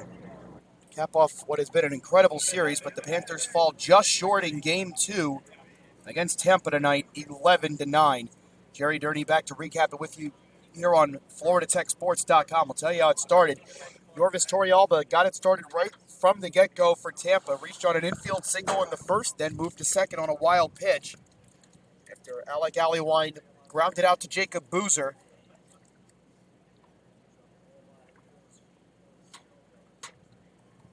Allewine had moved Torrealba to third on that ground out. He would come home on a ground out by Cole Perry. And that would make it 1-0 Tampa. They would tack on 2 more in the second. As Sam Freitas would lead off with a double down the right field line. Went into second. The throw got there right as he did. Kicked the throw into left center field. He would then move to third, come home to score on a sacrifice fly by Nick DeTringo. After a Danny Blair strikeout, Torrealba would reach on a hit by pitch, then stole second, would come home to score on an Allewine single to left center, and that made it 3-0. Spartans would get another one in the fourth. Danny Servin worked a leadoff walk, moved after Danny Maynard struck out. Nick Durr walked. Freitas then followed with a single into center. That would move Servin to third. DeTringo struck out. Blair would then, I should say, he came home to score on the Freitas single. Trying to tally all this together. So, well, no, it was a, wait, where were we? There are so many crooked numbers on here, but Freitas singled. That would bring Servin to third. DeTringo struck out looking. Danny Blair would single on the infield. That allowed Servin to come home to score, and that would make it 4-0. And if you wondered at that point, well, Tampa have all the momentum from the end of Game 1, and they've got a number 1 lineup. It just might not be the Panthers' night. It changed in a hurry for Florida Tech. Brett Parrish led it off with a drag bunt on the infield to start that bottom of the third inning. Vinny Catanza then walked. Pedro Rivera would strike out, but it was a drop third strike. First base was unoccupied, so he was out, but that allowed Catanza and Parrish to each move up. James Gronberg followed with a single to left. That allowed Parrish to score, and that would make it 4-1. Catanza then came around on a botched pickoff attempt with Jake Newton at the plate. That would make it 4-2. Newton followed with a triple to the gap, and that would make it 4-3 as Gronberg would come all the way around. Jacob Boozer then followed with a single. That brought home Newton to tie it. Boozer would move up on a pass ball. Dylan Owens then reached on a single, or I should say what was a fielding error by Durr. And that would make it 4-4. After Alec Eldridge struck out, Blaze Maris followed with a double. That would plate Owens. Brett Parrish then was able to triple the last of the runs home. Maris scoring on that to make it 7-4. The Panthers would send 11 to the plate in the inning. But Tampa would come right back. Allewine with a leadoff walk. Perry would reach on a fielder's choice. I should say he singled. That would allow Allewine to go to second. Servin would reach on a fielder's choice with Perry being erased. After Maynard popped up, Durr and Freitas would walk, and DeTringo would double into right center to clear the bases. And that would make it 7-7. Well, that would make it 8-7, I should say. The Freitas walk made it 7-5, and then the DeTringo double made it 8-7. And it stayed that way until the bottom of the fifth. Florida Tech rallying again. Boozer with a bomb of a double to lead off the inning in right center. After Owens grounded out, Eldridge would double down the line. That brought Boozer in to tie the game. Blaze Maris grounded out. Parrish walked. And what a big play this turned out to be. 2 outs. Vinny Catanza hits a screamer down the first base line that Allewine's able to snare. If he doesn't get that, 2-run score. How big is that in retrospect? So at that point, it was 8-8. Both teams would respond again in the sixth. Tampa would get their rally going with 2 outs. DeTringo on a single to left, stole second, went to third on a throwing error by Maris, and would come around to score on the single by Blair. Florida Tech then respond in the bottom half with 1 out. James Gronberg singled. He would be picked off. Newton would then follow with an infield hit of his own. Boozer singled to right center. Newton goes to third. And on a wide throw to the plate, Newton hustles home and just beats the throw. And that would tie the game back up at 9. They would leave Boozer stranded at second when Dylan Owens grounded out to third to end the inning. Both teams had their chances after that. Florida Tech went quietly into 7th and 8th. Tampa didn't. A double play short-circuited the 7th. And Jake Lane worked out of trouble again in the 8th, who deserved a much better fate than the record would suggest. In the 9th, Yorvis Torrealba singles on the first pitch he saw to center. Allewine worked a walk. Earhart coming off the bench would sacrifice both runners over. They intentionally walked Servin. Maynard then draws a walk of his own. And then a big play here with Deere at the plate. He had a liner back to Tyler Osterman, who had came into the game and caught him on the follow-through. They could have had a 1-2-3 double play, but it actually knocked him backwards, and he had only one play, which was to first. And that would be the insurance run for Tampa at 11-9. Boozer and Owens would get on to start the 9th, but credit Tyler Buck, who was able to buckle down, struck out Eldridge and Maris, and got Brett Parrish, I should say, to fly out to center to end the ball game. For Tampa, 14 hits on the night. Torrealba, Perry, DeTringo, and Blair all had multi-hit games. Sam Freitas went 3 for 5 with an RBI. DeTringo had a 4 RBI game, 3 of them coming on that bases clearing double. Mason Duke started well. He retired the first 6 hitters he faced, and then everything fell apart in the 3rd. He finishes with 3 innings, 6 hits, 7 runs, 4 earned, 1 walk, and 5 strikeouts on 65 pitches. James Reynolds would throw the next 3 innings, 5 hits, 2 runs, 1 earned, 1 walk, 1 strikeout on 56 pitches. Cooper Krug gets the win. 2 innings, 1 hit, no runs, no walk, and a strikeout on 28 pitches. Tyler Beck gets the save, throwing that clean 9th inning. For Florida Tech, multi-hit games for James Gronberg and Jacob Newton. Jacob Boozer had 4 hits and 5 at-bats in Game 2, including a double and an RBI.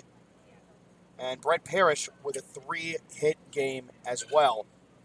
Preston Schumacher, another rough outing for him. 3 innings, 7 hits, 5 runs, all earned.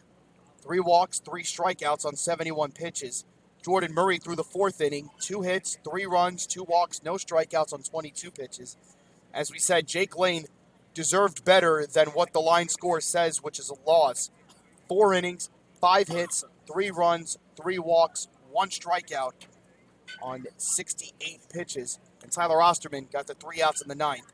2 walks and a strikeout to go with it. So for Tampa, they are now 9-4 on the season. They're off till next Friday. They'll begin a conference series against Nova Southeastern. For Florida Tech, they fall to 5-6. They are off until Wednesday. They'll be back here at Andy Semenick Les Hall Field to take on Davenport. That'll be a 6 p.m. first pitch. We'll have it for you right here. Your final line score this evening for the Tampa Spartans in Game 2, 11 runs on 14 hits and 3 errors, and 14 left on base. For your Florida Tech Panthers, 9 runs on 14 hits and 1 error, and 7 left on base. The winning pitcher of record is Cooper Krug. He's 1-0. The losing pitcher of record is Jake Lane, who's 0-2. Tyler Beck picked up his 2nd save. The time of the game was 3 hours and 41 minutes. Well, we hope you've enjoyed tonight's broadcast despite the outcome. Join us for our next broadcast of Florida Tech Panther Baseball Wednesday night at 6 p.m. as the Panthers host Davenport. Your final score once again this evening in Game 2 of this doubleheader was Tampa 11, Florida Tech 9. My name is Jerry Durney, signing off from Andy Semenick Les Hall Field. We hope you've enjoyed tonight's broadcast here on the Florida Tech Sports Network, and we'll talk to you Wednesday night.